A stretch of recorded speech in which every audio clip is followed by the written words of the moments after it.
ಹೇಳೋದನ್ನು ಮರೆತೆ ಇಂದು ಒಂದು 30 ನಿಮಿಷ ತಡವಾಗುತ್ತೆ ಕಾರ್ಯಕ್ರಮಕ್ಕೆ ಬರೋದು ಅಂತ ನನ್ನ ಗೆಳೆಯ ಡಾಕ್ಟರ್ ಶಂಕರ್ದು ಒಂದು ಸಂಸ್ಕೃತ ಅಷ್ಟಾವಧಾನ ಇತ್ತು.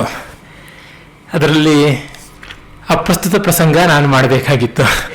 ನಿಷೇಧಾಕ್ಷರ ಅಪ್ರಸ್ತುತ ಪ್ರಸಂಗ, ಆ 2 ಅಂಶಗಳನ್ನು ಒಂದು ಹಂತಕ್ಕೆ ತಂದಿಟ್ಟು ಅವಧಾನದ ಸುಮಾರು ಪೂರ್ತಿ ಮಾಡಿದ ಮೇಲೆ ಇತ್ತ ಕಡೆ ಬರೋದು ಅಂತ ಆಯಿತು. ಸರಿಯಾಗಾಯಿತು.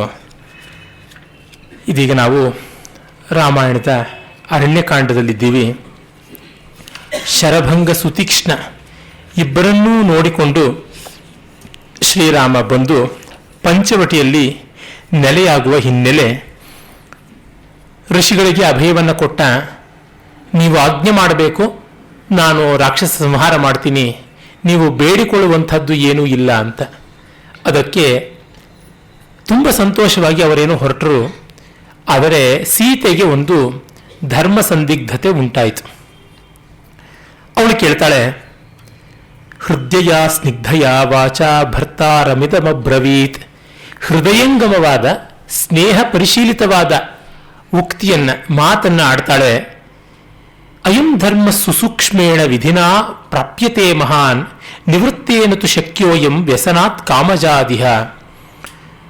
ನೀನು ತುಂಬ ಮಹತ್ತರವಾದಂಥ ಧರ್ಮ ಮಾರ್ಗದಲ್ಲಿ ನಡೀತಾ ಇದೀಯ. ಕಾಮಜನ್ಯವಾದ ವ್ಯಸನಗಳು ಯಾವುದಿವೆ ಅವುಗಳನ್ನು ಬಿಟ್ಟವನಿಗೆ ಮಾತ್ರ ಇಂಥ ದಾರಿಯಲ್ಲಿ ನಡೆಯೋದಕ್ಕೆ ಸಾಧ್ಯ ಅಂತ. ಸೀತೆ ವಸ್ತುತಃ ರಾವಣಾದಿ ರಾಕ್ಷಸರನ್ನ ಹಿಂಸೆ ಮಾಡುವುದು ನಮ್ಮ ಕೆಲಸ ಅಲ್ಲ ಅಂತ ಹೇಳೋದಕ್ಕೆ ಹೊರಟಿದ್ದಾಳೆ. ಆದರೆ ಅದಕ್ಕೆ ಅವಳು ಕೊಡುವ ಪೀಠಿಕೆ ನೋಡಿ ಯಾವ ಥರ ಇದೆ. ಇಷ್ಟು ಚೆನ್ನಾದ ಉಪಕ್ರಮ ಅಂತಂದರೆ ಯಾರು ಕೂಡ ತಲೆದೂಗಬೇಕು, ಆ ರೀತಿಯಾಗಿ ಅವಳ ಉಪಕ್ರಮ. ರಾಮಾಯಣ, ಮಹಾಭಾರತ ಮತ್ತು ಕಾಳಿದಾಸ, ಭಾರವಿ ಇತ್ಯಾದಿ ಮಹಾಕವಿಗಳ ಕಾವ್ಯಗಳಲ್ಲಿ ಕೆಲವು ಪಾತ್ರಗಳು ಮಾತನಾಡುವ ಸಂದರ್ಭಗಳು ಬರ್ತವೆ, 10 ಸಂದರ್ಭಗಳು. ಒಬ್ಬೊಬ್ಬ ಪಾತ್ರವೂ ಕೂಡ ಎಷ್ಟು ಚೆನ್ನಾಗಿ, ಒಂದೊಂದು ಪಾತ್ರವೂ ಆಯಾ ಸಂದರ್ಭದಲ್ಲಿ ಉನ್ನತೋನ್ನತವಾದ ವಾಗ್ಮಿತೆಯಿಂದ ಮಾತನಾಡುತ್ತೆ ಅಂತಂದರೆ ವಕ್ತೃತ್ವದ ಪರಮ ಕೌಶಲ್ಯವೆಲ್ಲ ಅಲ್ಲಿ ಕಾಣಿಸ್ಬೇಕು. ಕನ್ನಡ ಭಾಷೆಯಲ್ಲಿ ನಾನು ಕಂಡಂತೆ ಈ ರೀತಿಯಾದ ವಾಗ್ಮಿತೆಯ ಸ್ವಾರಸ್ಯವನ್ನು ರಾಘವಾಂಕನ, ಪಂಪನ ಹಾಗೂ ಕುಮಾರವ್ಯಾಸನ ಈ 3 ಕಾವ್ಯಗಳಲ್ಲಿ ವಿಶೇಷವಾಗಿ ನಾವು ನೋಡ್ತೀವಿ. ಅದರ ಒಂದು ಜಾಡಿನಲ್ಲಿ ಕುವೆಂಪು ಅವರು ರಾಮಾಯಣ ದರ್ಶನದಲ್ಲಿ ತುಂಬ ಚೆನ್ನಾಗಿ ಮಾಡಿದ್ದಾರೆ. ವಿಶೇಷತಃ ಅತ್ತಲ ದೈತ್ಯ ಸಭೆಯುಳ್ಳಂತ ಒಂದು ಭಾಗ ಬರುತ್ತೆ ರಾಮಾಯಣ ದರ್ಶನಮಲ್ಲಿ. ಅಲ್ಲಿ ಒಬ್ಬೊಬ್ಬ ರಾಕ್ಷಸ ವೀರನು ಕೂಡ ರಾಮನಿಗೆ ಯಾವ ಪ್ರತಿಕ್ರಿಯೆ ಮಾಡಬೇಕು, ಲಂಕೆಗೆ ಬಂದ ಆಪತ್ತಿಗೆ ಶಂಕೆಗೆ ಏನು ಸಮಾಧಾನ ಅಂತ ಹೇಳುವಲ್ಲಿ ಒಬ್ಬೊಬ್ಬ ಒಂದೊಂದು ರೀತಿಯಾದ ವಾಗ್ಮಿತಿಯನ್ನು ತೋರಿಸ್ತಾನೆ. ಮಿಲ್ಟನ್ನ ಪ್ಯಾರಡೈಸ್ ಲಾಸ್ಟ್ನ 2ನೇ ಚಾಪ್ಟರ್, 2ನೇ ಬುಕ್ನಲ್ಲಿ ಸೇಟನ್ ತಾನು ನರಕದಲ್ಲಿ ಒಂದು ಪ್ಯಾಂಡಮೋನಿಯಂ ಅಂತ ಒಂದು ಮಹಾಭವನವನ್ನು ನಿರ್ಮಾಣ ಮಾಡ್ಕೊಳ್ತಾನೆ. ಇಂಗ್ಲಿಷಲ್ಲಿ ಅದೊಂದು ಇಡಿಯಂ ಆಗ್ಬಿಡ್ತು, ಅದೊಂದು ಪ್ಯಾಂಡಮೋನಿಯಂ ಅಂತ, ಕಚ್ಚಾಟದ ಕೇಂದ್ರ ಅಂತ. ಆ ಪ್ಯಾಂಡಮೋನಿಯಂನಲ್ಲಿ ಬೇಲ್ಜಬಬ್ನಿಂದ ಮೊದಲುಗೊಂಡು ಎಲ್ಲ ಸೇಟನ್ನ ಅನುಯಾಯಿಗಳು ದೇವರ ಮೇಲೆ ಹಾಗೆ ತೀರಿಸಿಕೊಳ್ಬೇಕು ಅನ್ನುವ ಸೇಟನ್ನ ಪ್ರಪೋಸಲ್ ಮೇಲೆ ಚರ್ಚೆ ಮಾಡ್ತಾರೆ. ನಮ್ಮ ದೇಶಕ್ಕೆ ಇಂಥವೇನು ಹೊಸ್ತಲ್ಲ. ಈಚೆಗಷ್ಟೇ ನಾವು ರಾತ್ರಿ 12 ಗಂಟೆ ದಾಟೋವರೆಗೂ ಟಿವಿನಲ್ಲಿ ನೋಡಿದ್ವಿ ರಣರಣ ಚರ್ಚೆಯನ್ನ. ಆ ಥರದ್ದು ಬೇಕಾದಷ್ಟು ನಡೀತಾ ಇರುತ್ತೆ. ಅಲ್ಲಿ ವಾಗ್ಮಿತೆ ಇಲ್ಲ. ಅರೆ, ಮಿಲ್ಟನ್ ಆಗಲಿ, ಕುವೆಂಪು ಆಗಲಿ, ಕುಮಾರವ್ಯಾಸ ಆಗಲಿ, ಭಾರವಿ ಆಗಲಿ ಮಾಡುವಂತಹ ಕಾವ್ಯದಲ್ಲಿ ಆ ರೀತಿಯಾದ ವಾಗ್ಮಿತೆ, ವ್ಯಕ್ತಿತ್ವ, ವಕ್ತೃತ್ವ ಎರಡೂ ಏಕಕಾಲದಲ್ಲಿ ದ್ಯೋತನವಾಗುತ್ತೆ. ಅಂಥದ್ದು ರಾಮಾಯಣದಲ್ಲಿ ಈಗ ಸೀತೆ ಆರಂಭ ಮಾಡುವ ಮಾತಲ್ಲಿ ಒಂದು ಕಾಣಿಸುತ್ತೆ. ಅವಳು ಹೇಳ್ತಾಳೆ, ಉಪಕ್ರಮವೇ ನೋಡಿ. ತ್ರೀಣ್ಯೇವ ವ್ಯಸನಾನ್ಯತ್ರ ಕಾಮಜಾನಿ ಭವಂತ್ಯುತ ಮಿಥ್ಯಾವಾಕ್ಯಂ ಗುರುತರಂ ತಸ್ಮಾತ್ ಗುರುತಮೇ ಉಭೆ ಪರದಾರಾಭಿಗಮನಂ ವಿನಾ ರೌದ್ರನ್ ವಿನಾ ವೈರಂಚ ರೌದ್ರತ ಮಿಥ್ಯಾವಾಕ್ಯಂ ನತೇ ಭೂತಂ ನ ಭವಿಷ್ಯತಿ ರಾಘವ ಕುತೋಭಿಲಷಣಂ ಸ್ತ್ರೀಣಾಂ ಪರೇಶಾಂ ಧರ್ಮನಾಶನಂ ತವ ನಾಸ್ತಿ ಮನುಷ್ಯೇಂದ್ರ ನಚಾಭೂತ್ತೆ ಕದಾಚನ ಮನಸ್ಯಪಿ ತಥಾ ರಾಮ ನಚೈದ್ವಿದ್ಯತೆ ಕ್ವಚಿತ್ ನಚೈತದ್ವಿದ್ಯತೆ ಕ್ವಚಿತ್ ಸ್ವದಾರ ನಿರತಸ್ತುಂಚ ನಿತ್ಯಮೇವ ನೃಪಾತ್ಮಜ ಧರ್ಮಿಷ್ಠ ಸತ್ಯಸಂಧಶ್ಚ ಪಿತುರ್ನಿರ್ದೇಶಕಾರಕಃ ತ್ವಯಿ ಸತ್ಯಂಚ ಧರ್ಮಶ್ಚ ತ್ವಯಿ ಸರ್ವಂ ಪ್ರತಿಷ್ಠಿತಂ. ಇದನ್ನ ಎಷ್ಟು ಸೊಗಸಾಗಿ ಆಕೆ ಅಳವಡಿಸಿದ್ದಾಳೆ ಆ ಸಂಕ್ಷೇಪ ಸುಂದರವಾದ ಮಾತುಗಳಲ್ಲಿ. ಅಂದರೆ ಕಾಮಜವಾದ ವ್ಯಸನ ಇಲ್ಲದೆ ಇದ್ದವನು ಮಾತ್ರ, ಕಾಮಜನ್ಯ ವ್ಯಸನಗಳು ಇಲ್ಲದವನು ಮಾತ್ರ ಧರ್ಮಿಷ್ಠನಾಗಬಲ್ಲ. ಅವು 3: ಪರಸ್ತ್ರೀ ಲೋಲುಪತೆ, ಸ್ತ್ರೀಯರಿಗೆ ಪರಪುರುಷ ಲೋಲುಪತೆ ಅಂತ ತನ್ನಂತೆ ತಾನೇ ಗೊತ್ತಾಗುತ್ತೆ. ಆಮೇಲೆ ಮಿಥ್ಯಾವಾಕ್ಯ, ಸುಳ್ಳಾಡುವುದು. ಅದಕ್ಕಿಂತ ಮಿಗಿಲಾದದ್ದು ವಿನಾವೈರಂಚ ರೌದ್ರತ, ವೈರವಿಲ್ಲದೆ ಕೋಪಗೊಳ್ಳುವಂಥದ್ದು. ವೈರವಿಲ್ಲದೆ ಅಂದರೆ ಯಾವುದೇ ಒಂದು ಕಾರಣ ಇಲ್ಲದೆ ನಾವು ಒಬ್ಬರನ್ನ ನೋಡಿ ಕೋಪಗೊಂಡು ಅವರಲ್ಲಿ ತುಂಬ ಘೋರವಾದಂತಹ ಹಿಂಸೆಯನ್ನು ಉಂಟು ಮಾಡುವುದು, ಇವೆಲ್ಲ ಕೂಡ ತುಂಬ ತಪ್ಪು. ಇಂಥದ್ದು ಕಾಮಜನ್ಯ ದೋಷ, ದೋಷತ್ರಯ ಇದು ನಿನ್ನಲ್ಲಿ ಇಲ್ಲ ಅಂತ ನಾನು ಭಾವಿಸಿದ್ದೀನಿ. ಯಾಕೆ? ನೀನು ಕನಸಿನಲ್ಲಿಯೂ ಕೂಡ ಸುಳ್ಳು ಹೇಳಿದವನಲ್ಲ. ಮಿಥ್ಯಾವಾಕ್ಯಂ ನತೇ ಭೂತಂ ನ ಭವಿಷ್ಯತಿ, ಇಲ್ಲವೇ ಇಲ್ಲ. ಇನ್ನು ಕುತೋಭಿಲಾಷಣಂ ಸ್ತ್ರೀಣಾಂ, ಇನ್ನು ಪರಸ್ತ್ರೀ ಬಗ್ಗೆ ನಿನಗೆ ಗಮನವೇ ಇಲ್ಲ. ನೀನು ಧರ್ಮಿಷ್ಠ, ಸತ್ಯಸಂಧ ಎಲ್ಲ ಹೌದು. ತವ ವಶ್ಯೇಂದ್ರತ್ವಂಚ ಜಾನಾಮಿ ಶುಭದರ್ಶನ, ನೀನು ಎಷ್ಟು ಜಿತೇಂದ್ರಿಯ ಅನ್ನೋದು ನನಗೆ ಗೊತ್ತಿದೆ. ಆದರೆ ಈಗ ಬಂತು ನೋಡಿ, ತೃತೀಯಂ ಯದಿದಂ ರೌದ್ರಂ ಪರಪ್ರಾಣ ಅಭಿಹಿಂಸನಂ ನಿರ್ವೈರಂ ಕ್ರಿಯತೆ ಮೋಹಾತ್ ತಚ್ಚತೆ ಸಮುಪಸ್ಥಿತಂ. ಆದರೆ ವೈರ ಇಲ್ಲದೆ ರೌದ್ರವನ್ನ, ಅಂದರೆ ರಾಕ್ಷಸರು ನಮ್ಮ ಜೊತೆಗೆ ಯಾವ ಹಗೆತನವನ್ನು ಮಾಡಿಕೊಂಡಿಲ್ಲ, ಅವರ ಜೊತೆಗೆ ನಾವು ವೈರ ತಂದುಕೊಂಡು ಅವರನ್ನು ಹಿಂಸೆ ಮಾಡುವುದು ತಪ್ಪಲ್ವಾ? ಹಾಗಾಗಿ ರಾಕ್ಷಸರನ್ನ ಸಂಹಾರ ಮಾಡ್ತೀನಿ ಅಂತ ನೀನು ಪ್ರತಿಜ್ಞೆ ಮಾಡಿರೋದು ನಿಷ್ಕಾರಣವಾದ ಹಿಂಸೆ ಆಗೋಲ್ವಾ? ಪರಹಿಂಸೆ ತಾನೆ, ಅದು ನ್ಯಾಯವಾ? ಇದಕ್ಕಾಗಿಯಾ ನೀನು ದಂಡಕಾರಣ್ಯಕ್ಕೆ ಬಂದದ್ದು? ನಾವು ವಾನಪ್ರಸ್ಥರಾಗಿದ್ದೀವಿ, ವನದಲ್ಲಿ ವನೌಕಸರ ಹಾಗೆ ಇರಬೇಕು. ಹಾಗಿರುವಾಗ ನೀನು ಇಂಥದ್ದು ಮಾಡ್ಬೋದಾ? ಕ್ಷತ್ರಿಯಾಣಾಂಚ ಹಿ ಧನು ಹುತಾಶನ ಸ್ಯಂಧನಾನಿ ಚ ಸಮೀಪತ ಸ್ಥಿತಂ ತೇಜೋ ಬಲ ಮುಚ್ಛ್ರಯತೆ ಭೃಶಂ. ಕ್ಷತ್ರಿಯನ ಹತ್ರ ಆಯುಧ, ಬೆಂಕಿಯ ಹತ್ರ ಸೌದೆ, ಇವೆರಡೂ ತುಂಬ ತುಂಬ ಮಿಸ್ಯೂಸ್ ಆಗ್ತಾ ಇರ್ತವೆ, ದುರುಪಯೋಗಿ ಆಗ್ತಾ ಇರ್ತವೆ. ಈಗಿನ ಕನ್ನಡದಲ್ಲಿ ಹೇಳುವುದಿದ್ರೆ ದುರ್ಬಳಕೆ. ವಸ್ತುತಃ ಕೆಟ್ಟ ಬಳಕೆ ಅನ್ಬಹುದು, ದುರುಪಯೋಗ ಅನ್ಬಹುದು. ಅದು ಯಾವ ಪತ್ರಿಕಾ ಪಿತಾಮಹನೋ ದುರ್ಬಳಕೆ ಎನ್ನುವಂತೆ ಶಬ್ದ ಮಾಡಿಬಿಟ್ಟ, ಅದನ್ನು ನಾವು ಬಳಸ್ತಾ ಇದ್ದೀವಿ ಈಗ. ಅಂದರೆ ಈ ದುರುಪಯೋಗ ಆಯುಧದ್ದು ಕ್ಷತ್ರಿಯ ಮಾಡುವುದು ಸಹಜ. ಅದೇ ತರಹ ಬೆಂಕಿ ಹತ್ತಿರ ಇದ್ದಂಥ ಯಾವುದೇ ಇಂಧನವನ್ನ ಕಬಳಿಸುತ್ತೆ, ಆ ತರಹ ನೀನು ಮಾಡ್ತಿದ್ಯಲ್ಲ. ಹಿಂದೆ ಒಂದು ಆದ ಘಟನೆ ನನಗೆ ನೆನಪಿಗೆ ಬರ್ತಾ ಇದೆ. ಒಬ್ಬ ಪುಣ್ಯಾಶ್ರಮದಲ್ಲಿ ಋಷಿ ಇದ್ದ. ಅವನ ಆಶ್ರಮದಲ್ಲಿ ಎಲ್ಲ ಚರಾಚರ ಜೀವರಾಶಿಗಳು ಸ್ನೇಹ ಮೈತ್ರಿ ಪ್ರೀತಿಯಿಂದ ಇದ್ದುವು. ಅಲ್ಲಿ ಇಂದ್ರನಾದವನು, ಇಂದ್ರ ಇವನನ್ನ ಸ್ವಲ್ಪ ಹದದಿಂದ ತಪ್ಪಿಸಬೇಕು ಅಂತಂದುಕೊಂಡು ವೇಷ ಮರೆಸಿಕೊಂಡು ಒಬ್ಬ ಭಟನಂತೆ ಬಂದು ತನ್ನ ಖಡ್ಗವನ್ನ ಅಲ್ಲಿ ಸನ್ಯಾಸ ವಿಧಿನ ದತ್ತ ಪುಣ್ಯೇ ತಪಸಿ ತಿಷ್ಠತಃ, ನ್ಯಾಸ ರೂಪವಾಗಿ, ಸ್ವಾಮಿ ನಾನು ಎಲ್ಲಿಗೂ ಹೋಗ್ತಾ ಇದ್ದೀನಿ, ದಯಮಾಡಿ ಅಮೂಲ್ಯ ಖಡ್ಗವನ್ನು ಇಟ್ಕೊಂಡಿರಿ ಅಂತ ಹೇಳ್ದ. ಆಯ್ತಪ್ಪ ಇಟ್ಕೊಂಡಿರೋಣ ಅಂತ ಖಡ್ಗವನ್ನು ಜೋಪಾನವಾಗಿ ನೋಡ್ಕೊಳ್ತಾ ಇದ್ದ. ಆಗೇನಾಯಿತು, ದಿವಸ ಆ ಖಡ್ಗವನ್ನ ಯಾರೂ ಅಪಹರಿಸಬಾರದು ಅಂತ ತನ್ನ ಜೊತೆಗೇ ಎತ್ಕೊಂಡು ಹೋಗ್ತಾ ಇದ್ದ. ನಿತ್ಯಂ ಶಸ್ತ್ರಂ ಪರಿವಹನ್ ಕ್ರಮೇಣ ಸಪೋಧನ ಚಕಾರ ರೌದ್ರೀಂ ಸ್ವಾಂ ಬುದ್ಧಿಂ ತ್ಯಕ್ವಾ ತಪಸಿ ನಿಶ್ಚಯಂ. ಆಯುಧದ ಸಂಘದಿಂದ ಕಾಮ ಉಂಟಾಯಿತು. ಎಷ್ಟು ಹರಿತವಾಗಿದೆ, ಒಂದು ಸ್ವಲ್ಪ ಸವರ್ತೀನಿ ನೋಡೋಣ, ಗಿಡದ ಬಳ್ಳಿಯ ಎಲೆ ಹೇಗೆ ಕತ್ತರಿಸುತ್ತೆ ಅದನ್ನು ನೋಡೋಣ, ಒಂದು ಬಾಳೆ ಗಿಡವನ್ನು ಕತ್ತರಿಸ್ತೀನಿ ಅದು ಹೇಗೆ ಬೀಳುತ್ತೋ ನೋಡೋಣ, ಹೀಗಂದುಕೊಂಡು ಕ್ರಮೇಣ ಪ್ರಾಣಿಗಳ ಕಡೆಗೆ ತಿರುಗಿ, ಅದು ಮನುಷ್ಯರ ಕಡೆಗೆ ತಿರುಗಿ, ಸಕಲ ಚರಾಚರ ವಸ್ತುಜಾಲದ ಮೇಲೆ ಇವನು ಖಡ್ಗ ಪ್ರಯೋಗ ಮಾಡುವ ಹಿಂಸ್ರನಾಗಿ ಬಿಟ್ಟ. ತತಸ್ಸ ರೌದ್ರೇ ಭಿರತ ಪ್ರಮತ್ತೋ ಅಧರ್ಮಕರ್ಷಿತ ತಸ್ಯ ಶಸ್ತ್ರಸ್ಯ ಸಂವಾಸಾತ್ ಜಗಾಮ ನರಕಂ ಮುನಿ. ಒಬ್ಬ ಸಾಧುವಾದ ಪುಣ್ಯಾಶ್ರಮವಾಸಿಯಾದ ತಪಸ್ವಿಗೆ ಇಂಥ ಸ್ಥಿತಿ ಬಂದರೆ ಇನ್ನು ಕ್ಷತ್ರಿಯನ ಬಗ್ಗೆ ಹೇಳುವುದೇನಿದೆ ಅಂತ ಅದನ್ನು ಬಾಯ್ಬಿಟ್ಟು ಹೇಳಲ್ಲ ಸೀತೆ. ಅಂದರೆ ನೋಡಿ, ನಾವೆಲ್ಲ ಕಾಣುವಂಥ ಸೀತೆ ಗಂಡ ಅಂದರೆ ಕೈ ಮುಗಿದುಕೊಂಡು ಕಾಲಿಗೆ ಬಿದ್ದು, ಸ್ವಾಮಿ ನೀವು ಮಾಡಿದ್ದೆಲ್ಲ ಸರಿ ಅಂತ. ಆದರೆ ವಾಲ್ಮೀಕಿ ಕೊಡುವ ಸೀತೆಯ ಚಿತ್ರ ಆ ರೀತಿಯಾದದ್ದಲ್ಲ, ಇನ್ನು ಸ್ವಲ್ಪ ಬೇರೆಯಾದದ್ದು. ಗಂಡ ಮಾಡ್ತಾ ಇರೋದು ಸರಿಯಲ್ಲ ಅಂತಂದ್ರೆ ಕೇಳುವ ಶಕ್ತಿ ಇದೆ, ಅದನ್ನು ಧರ್ಮಶಾಸ್ತ್ರೀಯವಾದ ರೀತಿಯಿಂದ ಚರ್ಚೆ ಮಾಡುವ ಶಕ್ತಿ ಇದೆ. ಅವಳು ಕೇವಲ ಪತ್ನಿ ಅಲ್ಲ, ಧರ್ಮಪತ್ನಿ. ಧರ್ಮಪತ್ನಿಗೆ ಧರ್ಮಾಧರ್ಮಗಳ ಎಲ್ಲದರ ಆಗು ಹೋಗುಗಳು ಗೊತ್ತಿರಬೇಕು, ಅದನ್ನು ಚರ್ಚೆ ಮಾಡಬೇಕು. ಮತ್ತೆ ಅವಳು ಏಕಪತ್ನಿ, ಅಂದರೆ ಒಬ್ಬಳೇ ಪತ್ನಿ. ಆದ್ದರಿಂದ ಅವಳಿಗೆ ಅರ್ಥ ಕಾಮಾದಿ ಸಕಲ ಪುರುಷಾರ್ಥಗಳಲ್ಲಿ ಕೂಡ ಪ್ರಸ್ತಾವ ಇದೆ, ಎಲ್ಲವನ್ನ ಕೂಡ ಅವಳು ಹೀಗೆ ಚರ್ಚೆ ಮಾಡಿ ತಿಳ್ಕೊಳ್ತಾಳೆ. ಅಂದರೆ ಗೌರವ ಇಲ್ಲ ಅಂತಿಲ್ಲ, ಆದರೆ ಗೌರವ ವಿನಯಗಳ ಹೊಳೆಯಲ್ಲಿ ವಿವೇಕವನ್ನು ಕೊಚ್ಚಿ ಹೋಗಿಸುವಂಥದ್ದು ಅವಳ ಮತಿ ಅಲ್ಲ. ಅದರಿಂದ ಅವಳು ಹೇಳ್ತಾಳೆ, ಅಗ್ನಿ ಸಂಯೋಗವಧ್ಯೇತು ಶಸ್ತ್ರ ಸಂಯೋಗ ಉಚ್ಯತೆ.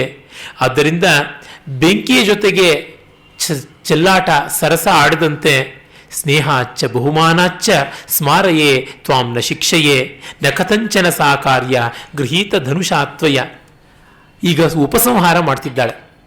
ನೀನು ಇದನ್ನೆಲ್ಲ ತಿಳಿದವನಲ್ಲ ಅಂತಲ್ಲ, ನಿನ್ನ ಮೇಲಿನ ಸ್ನೇಹದಿಂದ, ನಿನ್ನ ಮೇಲಿನ ಗೌರವದಿಂದ ಇದನ್ನು ಜ್ಞಾಪಿಸಿಕೊಡ್ತಾ ಇದ್ದೇನೆ ಹೊರತು ಪಾಠ ಹೇಳ್ತಾ ಇದ್ದೀನಿ ಅಂತಲ್ಲ. ನೀನು ಯಾವ ರೀತಿ ಇರಬೇಕು ನೋಡ್ಕೋ ಅಂತ ಹೇಳ್ತಾಳೆ. ಅಂದರೆ ಒಂದು ಮಾತನ್ನು ಹೇಳುವ ಮುನ್ನ ಅವನಿಗೆ ಪ್ರಶಂಸೆ ಸಲ್ಲಿಸೋದು. ನೋಡಪ್ಪ, ನೀನು ಸಾಮಾನ್ಯ ಅಲ್ಲ, ನೀನು ಧರ್ಮಿಷ್ಠ, ಜಿತಕ್ರೋಧ, ಜಿತೇಂದ್ರಿಯ ಎಲ್ಲ ಹೌದು, ಮಿಥ್ಯಾವಾಕ್ಯ ನಿನ್ನ ಕನಸಿನಲ್ಲಿಯೂ ಇಲ್ಲ ಅಂತ. ಆದರೆ ಹಿಂದೆ ಒಂದು ಹೀಗಾಯ್ತಂತೆ ಘಟನೆ, ಅಂಥದ್ದು ಸಂಭವಿಸಬಾರದಲ್ಲವೇ? ಇದೆಲ್ಲ ಗೊತ್ತಿಲ್ಲ ಅಂತಿಲ್ಲ ನಿನಗೆ, ಕೇವಲ ಜ್ಞಾಪಿಸ್ತಾ ಇರೋದು ಅಂತ. ಇದು ವಾಕ್ಯ ಕೋವಿದರ ಲಕ್ಷಣ ಮಾತ್ರವಲ್ಲ, ನೀತಿ ಕೋವಿದರ ಲಕ್ಷಣವೂ ಹೌದು. ಯಾರು ಅಭ್ಯುದಯವನ್ನು ಬಯಸ್ತಾರೆ ಅವರು ಕಹಿ ಸತ್ಯಗಳನ್ನು ಸಿಹಿಯಾದ ರೀತಿಯಿಂದ, ಅರೆ ಸತ್ಯಕ್ಕೆ ಭಂಗಬಾರದಂತೆ ಹೇಳ್ತಾರೆ. ಅದೇ ಮನುವಿನ ಯಶಧರ್ಮ ಸನಾತನಃ. ಸತ್ಯಂ ಬ್ರೂಯಾತ್ ಪ್ರಿಯಂ ಬ್ರೂಯಾತ್ ನ ಬ್ರೂಯಾತ್ ಸತ್ಯಂ ಅಪ್ರಿಯಂ ಪ್ರಿಯಂಚ ನಾನೃತಂ ಬ್ರೂಯಾತ್ ಯಶಧರ್ಮ ಸನಾತನಃ ಅಂತಂದಂತೆ. ಮತ್ತು ಇನ್ನೂ ಒಂದು ಸ್ವಾರಸ್ಯ ಏನಂತಂದರೆ, ಸೀತೆ ತಾನು ನಿಶ್ಚಯವಾಗಿ ರಾಮ ಮಾಡ್ತಾ ಇರೋದು ಸರಿಯಾಗಿಲ್ವೇನೋ ಅಂತನ್ನೋದನ್ನು ಈ ನಯದಲ್ಲಿ ಹೇಳುವಾಗ ರಾಮ ಅದನ್ನು ಗ್ರಹಿಸುವಂಥ ರೀತಿಯು ಅಷ್ಟೇ ಮಹನೀಯವಾದದ್ದು. ಅವರಿಗೆ ಇದ್ದಂಥ ಅಂಡರ್ಸ್ಟ್ಯಾಂಡಿಂಗ್ ನಾವು ನೋಡಬೇಕು. ಪರಸ್ಪರ ಸಂವಾದ, ಚರ್ಚೆ ಎಲ್ಲದರೊಳಗೂ ಮುಕ್ತತೆ ಇತ್ತು. ಆ ಮುಕ್ತತೆ ಮಿಸ್ಯೂಸ್ ಆಫ್ ಲಿಬರ್ಟಿ ಆಗಲಿಲ್ಲ. ಇವೆಲ್ಲ ಹಸಿಧಾರ ವ್ರತ, ಖಡ್ಗದ ಅಲುಗಿನ ಮೇಲೆ ನಡೆದಂತೆ ರಾಮ, ಸೀತೆ, ಲಕ್ಷ್ಮಣ ಮೊದಲಾದವರು ಮಾಡ್ತಾ ಇದ್ದದ್ದು. ಬುದ್ಧಿರ್ವೈರಂ ವಿನಾ ಹಂತುಂ ರಾಕ್ಷಸಾನ್ ದಂಡಕಾಶ್ರಿತಾನ್ ಅಪರಾಧಂ ವಿನಾ ಹಂತುಂ ಲೋಕಾನ್ ವೀರ ನಕಾಮಯೇ. ಕಾರಣವಿಲ್ಲದೆ ರಾಕ್ಷಸರನ್ನಾದರೂ ಸಂಹಾರ ಮಾಡಬಾರದು, ಅದು ಸರಿಯಲ್ಲ ಅಂತ. ನೋಡಿ, ಸೀತೆಯ ನ್ಯಾಯ ಎಷ್ಟು ವ್ಯಾಪಕವಾದದ್ದು, ಅದೆಷ್ಟು ಔದಾರ್ಯದಿಂದ ಕೂಡಿದ್ದು. ನಮ್ಮಲ್ಲಿ ಸೀತೆಯನ್ನು ತುಂಬ ತುಂಬ ಏನೂ ವಿರೋಧ ಇಲ್ಲದೆ ಮಾಡುವಂಥವಳು ಅಂತ ಒಂದು ಚಿತ್ರ ಇರುವಂತೆ, ಈಚಿನ ಕಾಲದಲ್ಲಿ ಸೀತೆಯ ಬಾಯಲ್ಲಿ ಇದೆಲ್ಲ ಮಾತುಗಳು ಬಂದಿವೆ ಅಂತ ಗೊತ್ತಿದ್ದರಿಂದ ಸೀತೆ ರಾಕ್ಷಸ ಪಕ್ಷಪಾತಿನಿ, ರಾಮ ರಾಕ್ಷಸ ವಿರೋಧಿ. ಅವಳಿಗೆ ಅಂತರಂಗದಲ್ಲಿ ರಾವಣನ ಮೇಲೇನೆ ಅಪೇಕ್ಷೆ ಇದ್ದದ್ದು ಹೌದು, ಹಾಗಾಗಿಯೇ ರಾಮನಿಗೆ ಅದು ಸೈರಿಸಲಾಗದಂತೆ ಆದದ್ದು ಅಂತ ಆ ಒಂದು ವಿಕಾರವಾದ ಇಂಟರ್ಪ್ರಿಟೇಷನ್ನು ಕೊಟ್ಟಿದ್ದಾರೆ. ಎಲ್ಲಿವರೆಗೂ ಬಂದಿದೆ ಅಂತಂದರೆ, ಸೀತೆಗೆ ರಾವಣನ ಮೇಲೆ ಪ್ರೀತಿ ಹುಟ್ಟಿತು ಅನ್ನುವವರೆಗೂ ಕೂಡ ತೆಗೆದುಕೊಂಡು ಹೋಗಿ ಒಂದು ಪತ್ರಿಕೆಯಲ್ಲಿ ಧಾರಾವಾಹಿ, ಘೋರಾವಾಹಿ ರೂಪದಲ್ಲಿ ಮೈಥಿಲಿ ಅಂತ ಮಾಡಿದ್ದು ಉಂಟು. ಅದು ಪುಸ್ತಕವಾಗಿ ಬಂತೋ ಯಾರ ಮಸ್ತಕಕ್ಕೆ ಏರ್ತೋ ನನಗೆ ಗೊತ್ತಿಲ್ಲ. ಅಂದರೆ ಸೀತೆ ಯಾವ ದೃಷ್ಟಿಯಿಂದ ಹೇಳಿದ್ದಾಳೆ ಅನ್ನೋದನ್ನು ಪೂರ್ಣವಾಗಿ ಮರೆತು ಬಿಡ್ತಾರೆ. ಸೀತೆ ರಾಕ್ಷಸರಾಗಲಿ, ಮಾನವರಾಗಲಿ, ದಾನವರಾಗಲಿ, ದೇವತೆಗಳಾಗಲಿ ಯಾರಲ್ಲಿಯೂ ಅವೈರ ಇದ್ದಾಗ ರೌದ್ರ ಕೂಡುದು ಅಂತ ಅದೊಂದು ಪಾಲಿಸಿ. ಆಮೇಲೆ ಅವಳಿಗೆ ಒಪ್ಪಿಗೆ ಆಗುತ್ತೆ ರಾಮ ಹೇಳುವ ಮಾತನ್ನು ಕೇಳಿದಾಗ, ಅದನ್ನು ಬಿಟ್ಟುಬಿಡ್ತಾರೆ, ಪೂರ್ವ ಪಕ್ಷವನ್ನು ಹಿಡ್ಕೊಳ್ತಾರೆ. ಸತ್ಯಹರಿಶ್ಚಂದ್ರ ನಾಟಕದಲ್ಲಿ ಸ್ಮಶಾನದವರೆಗೂ ನೋಡಿದ್ದಷ್ಟೇನೆ, ದೇವತಾ ಸಾಕ್ಷಾತ್ಕಾರ, ವಿಶ್ವೇಶ್ವರ ಸಾಕ್ಷಾತ್ಕಾರ ನೋಡಿದ್ದಲ್ಲ. ಹಾಗಾಗಿ ಸತ್ಯ ಹೇಳೋರಿಗೆ ಸ್ಮಶಾನವೇ ಗತಿ ಅಂತ ಮಾಡಿಕೊಂಡಂತೆ. ಇದು ಸರಿಯಲ್ಲದ್ದು. ಆಮೇಲೆ ಅವಳು ಹೇಳ್ತಾಳೆ, ನಾವಿವಾಗ ವಾನಪ್ರಸ್ಥಕ್ಕೆ ಬಂದಿದ್ದೀವಿ. ಕ್ವಚ ಶಸ್ತ್ರಂ ಕ್ವಚ ವನಂ ಕ್ವಚ ಕ್ಷಾತ್ರಂ ತಪಃ ಕ್ವಚ ವ್ಯಾವಿದ್ಧಮಿದಮಸ್ಮಾಭಿಃ ದೇಶಧರ್ಮಸ್ತು ಪೂಜ್ಯತಾಂ. ನಾವು ವಾನಪ್ರಸ್ಥರು, ಋಷಿ ಜೀವನವನ್ನು ಹಿಡಿದು ಬಂದಿದ್ದೀವಿ, ಋಷ್ಯಾಶ್ರಮದಲ್ಲಿದ್ದೀವಿ. ಈ ದೇಶ, ಈ ಕಾಲ, ಇವನ್ನ ಗಮನಿಸಬೇಕು. ನಮ್ಮ ಕಾಲ ವಾನಪ್ರಸ್ಥ ಕಾಲ, ನಮ್ಮ ದೇಶ ವನ. ಇಲ್ಲಿ ಇದಕ್ಕೆ ತಕ್ಕಂತೆ ನಮ್ಮ ಬುದ್ಧಿಗಳನ್ನು ಇಟ್ಟುಕೊಳ್ಬೇಕು, ನಾವಿರಬೇಕಲ್ವ. ಹಾಗಾಗಿ ನೀನು ಮುನಿಯೇ ಆಗಿಬಿಟ್ರೆ ನಮಗೆ ತುಂಬ ಸಂತೋಷವಾಗುತ್ತೆ, ಮಾವನಿಗೆ ಸಂತೋಷವಾಗುತ್ತೆ, ಅತ್ತೆಗೆ ಸಂತೋಷವಾಗುತ್ತೆ ಅಂತಂತಾಳೆ. ಪ್ರೀತಿ ಶ್ವಶ್ರಯೋರ್ಮಮ ಅಕ್ಷಯಾತು ಭವೇತ್ ಪ್ರೀತಿ ಯದಿ ರಾಜ್ಯಂ ಪರಿತ್ಯಜ್ಯ ಭವೇಸ್ತ್ವಂ ನಿರತೋ ಮುನಿ. ನೀನು ರಾಜ್ಯವನ್ನು ಬಿಟ್ಟು ಮುನಿಯೇ ಆಗಿಬಿಟ್ರೆ ಅತ್ತೆಗೆ ಸಂತೋಷ ಅಂತ, ಅಂದರೆ ಕೈಕೇಯಿಗೆ ಸಂತೋಷ ಅಂತ ಒಂದು ವ್ಯಂಗ್ಯ ಅಂತ ಕೆಲವರು ಹೇಳ್ತಾರೆ. ಹಾಗೆ ಅಂತ ಅಲ್ಲ. ಅವಳಿಗೆ ಅಪೇಕ್ಷೆ ಏನಂತಂದರೆ, ಗಂಡ ತಪಸ್ವಿಯಾಗಿ ಮಹೋನ್ನತ ಪದವಿಯನ್ನು ಪಡೆದರೂ ಅವರು ಸಂತೋಷವನ್ನು ಪಡ್ತಾರೆ ಅಂತ. ಕುಂಕುಮಾತು ಈ ರೀತಿಯಾದ ವಾದಗಳಲ್ಲಿ ಬರುವಂಥದ್ದಲ್ಲ. ಹಾಗಾಗಿ ಅದು ಚುಚ್ಚುನುಡಿ ಆಗುತ್ತೆ. ಅಂಥದ್ದನ್ನು ಸೀತೆ ಇಲ್ಲಿ ಆಡ್ತಾ ಇಲ್ಲ. ಸ್ನೇಹಾಚ್ಚ ಬಹುಮಾನಾಚ್ಚ ಅನ್ನುವಾಗ ಚುಚ್ಚುನುಡಿ, ಕುಂಕುನುಡಿ ಬರೋದಕ್ಕೆ ಸಾಧ್ಯವ. ಅದರಿಂದ ಅವಳು ಹೇಳ್ತಾಳೆ, ಧರ್ಮಾದರ್ಥ ಪ್ರಭವತೆ, ಧರ್ಮಾತ್ ಪ್ರಭವತೆ ಸುಖಂ, ಧರ್ಮೇಣ ಲಭತೆ ಸರ್ವಂ, ಧರ್ಮಸಾರಮಿದಂ ಜಗತ್.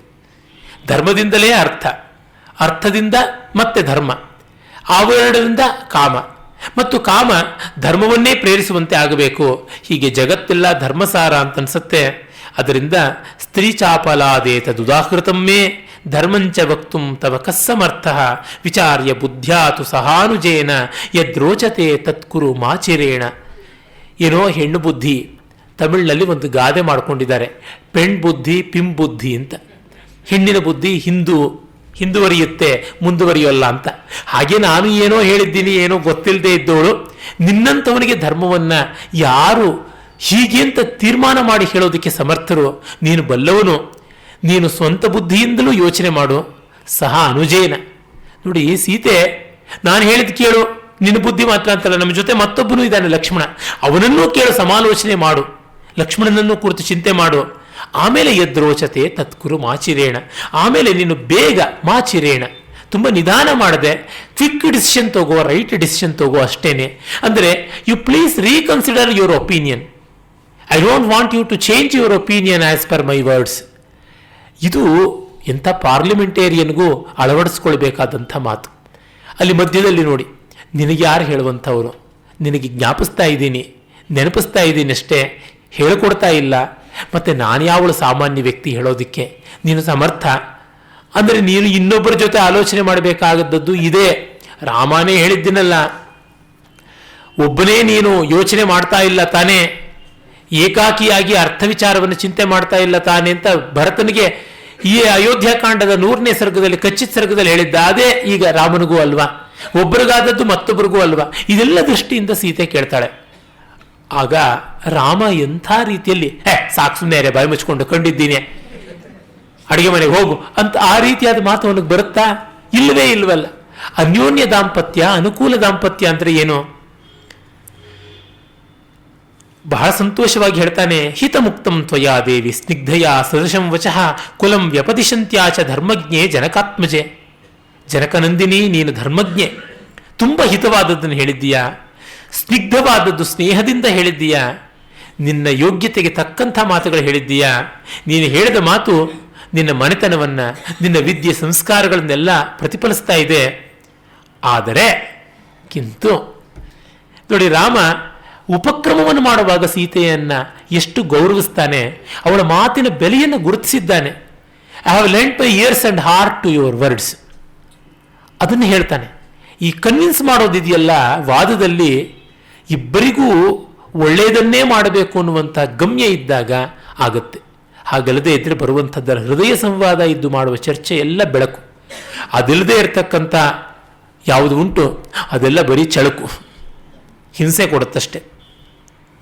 ಕಿಂತು ವಕ್ಷಾಮ್ಯಹಂ ದೇವಿ ತ್ವಯೈವೋಕ್ತಮಿದಂ ವಚಃ ಕ್ಷತ್ರಿಯೇರ್ಧಾರ್ಯತೆ ಚಾಪೋ ನಾರ್ಥ ಶಬ್ದೋ ಭವೇದಿತಿ. ಆದರೆ ನೀನೇ ಹೇಳದಲ್ಲಿಲ್ಲ ಕ್ಷತ್ರಿಯರು ಆಯುಧ ಹಿಡಿದಿರ್ತಾರೆ ಅಂತ. ಕ್ಷತ್ರಿಯರಾದ್ದರಿಂದ ಹಿಡಿದಿರ್ತಾರೆ. ಯಾವ ಸಂದರ್ಭದಲ್ಲಿ ಕೂಡ ನಮ್ಮದಾಗಿ ಬಂದಂಥದ್ದು ರಕ್ತಗತವಾಗಿ ಬಂದ ಧರ್ಮ, ವರ್ಣಧರ್ಮ, ವೃತ್ತಿಧರ್ಮ ಅದನ್ನು ಬಿಡುವ ಹಾಗೆ ಇಲ್ಲ. ಅದು ಮಾತ್ರವಲ್ಲ, ಅಭಯವನ್ನು ಶರಣಾಗತರಿಗೆ ಕೊಟ್ಟಿದ್ದೀನಿ. ಕ್ಷತ್ರಿಯರಿಗೆ ಶರಣಾಗತ ತ್ರಾಣ ಮುಖ್ಯವಾದ ಧರ್ಮ. ಮತ್ತು ಇವರು ಧರ್ಮಾತ್ಮರು, ಇವರು ಅನ್ಯಾಯ ಮಾಡುವವರಲ್ಲ. ವಸಂತೋ ಧರ್ಮನಿರತ ವನೇ ಮೂಲ ಫಲಾಶನ ನಲಭಂತೆ ಸುಖಂ ಭೀತ ರಕ್ಷಸೆ ಕ್ರೂರ ಕರ್ಮಭಿ. ಇವರಿಗೆ ತಮ್ಮ ಕಾಪಾಡಿಕೊಳ್ಳುವುದು ಹೇಗೆ ಅಂತ ಗೊತ್ತಿಲ್ಲ. ನಿಷ್ಪಾಪಿಗಳಾಗಿದ್ದಾರೆ, ನಿರುಪದ್ರವಿಗಳಾಗಿದ್ದಾರೆ, ಯಾರಿಗೂ ಹಿಂಸೆ ಹಾನಿಗಳನ್ನು ಮಾಡ್ತಾ ಇಲ್ಲ, ಮೇಲಾಗಿ ಲೋಕಕ್ಕೆ ಮಂಗಳವನ್ನು ಕೋರ್ತಾ ಇದ್ದಾರೆ. ಇಂಥವ್ರನ್ನ ಹಿಂಸೆ ಮಾಡುವಂಥವ್ರನ್ನ ದಂಡಿಸಬೇಕಲ್ವ. ಈಗ ಭಾರತದಂಥ ದೇಶದಲ್ಲಿ ಸದಾ ಇರುವಂಥ ಸಮಸ್ಯೆ ಎಂಥದ್ದು ನೋಡಿ, ದಂಡ್ಯರನ್ನು ದಂಡಿಸದೇ ಇರುವಂಥದ್ದು ಮಹಾದೋಷ. ಅದಕ್ಕೆ ಧರ್ಮಸ್ಯ ರಕ್ಷಾ ಎಂಥದ್ದು ದುಷ್ಟಸ್ಯ ದಂಡ ಸುಜನಸ್ಯ ರಕ್ಷಾ. ರಾಜಧರ್ಮದಲ್ಲಿ ಏನು ಅಂತ, ದುಷ್ಟನಿಗೆ ದಂಡ, ಸುಜನನಿಗೆ ರಕ್ಷಣೆ, ಇದು ಎರಡೂ ಆಗಬೇಕು. ಇದಾಗದೇ ಇದ್ರೆ ಲಾ ಇದ್ದು ಪ್ರಯೋಜನವಿಲ್ಲ, ಇಟ್ಸ್ ಹಾಫ್ ಡನ್. ಅದು ಯಾವ ರೀತಿ, ಅದನ್ನು ಒಂದು ರೀತಿ ಅರ್ಧವೈಶಸ ನ್ಯಾಯ ಅಂತ ಕರೀತಾರೆ. ಅರ್ಧವೈಶಸ ಅಂದರೆ ಒಂದು ಪ್ರಾಣಿನ ಅರ್ಧ ಕೊಂದು ಬಿಟ್ರೆ ಇನ್ನೂ ಘೋರವಾಗುತ್ತೆ, ಪೂರ್ಣವಾಗಿ ಕೊಂದು ಬಿಡಬೇಕು. ವಿಧಿನಾಕೃತ ಮರ್ಧವೈಶಸಂ ಅನ್ನುವ ಮಾತನ್ನು ಕಾಳಿದಾಸ ರತಿ ಪ್ರಲಾಪದಲ್ಲಿ ಹೇಳ್ತಾನೆ. ಮನ್ಮಥನನ್ನು ಕಳ್ಕೊಂಡು ಅರ್ಧಾಂಗ ನಾನು, ಅವನಿಗೆ ಅರ್ಧಾಂಗಿಯಾಗಿ ನಾನಿದ್ದೀನಿ, ಅವನು ನನ್ನ ಅರ್ಧ ಜೀವ, ಅವನು ಹೋದ ಮೇಲೆ ನಾನು ಅರ್ಧ ಸತ್ತಂತೆ ಆಯಿತು. ಏನೇನೆಲ್ಲ ಮಾಡಿಬಿಟ್ಟ ಆ ವಿಧಿ, ಅವನನ್ನು ಕೊಂದು ನನ್ನನ್ನು ಅರ್ಧ ಕೊಂದು ಗೋಳಾಡಿಸುವಂತೆ ನರಳಾಡಿಸುವಂತೆ ಮಾಡ್ದ. ಇದು ತುಂಬ ಯಾತನೆ ಆಯ್ತಲ್ಲ ಅಂತ ಹೇಳ್ತಾಳೆ.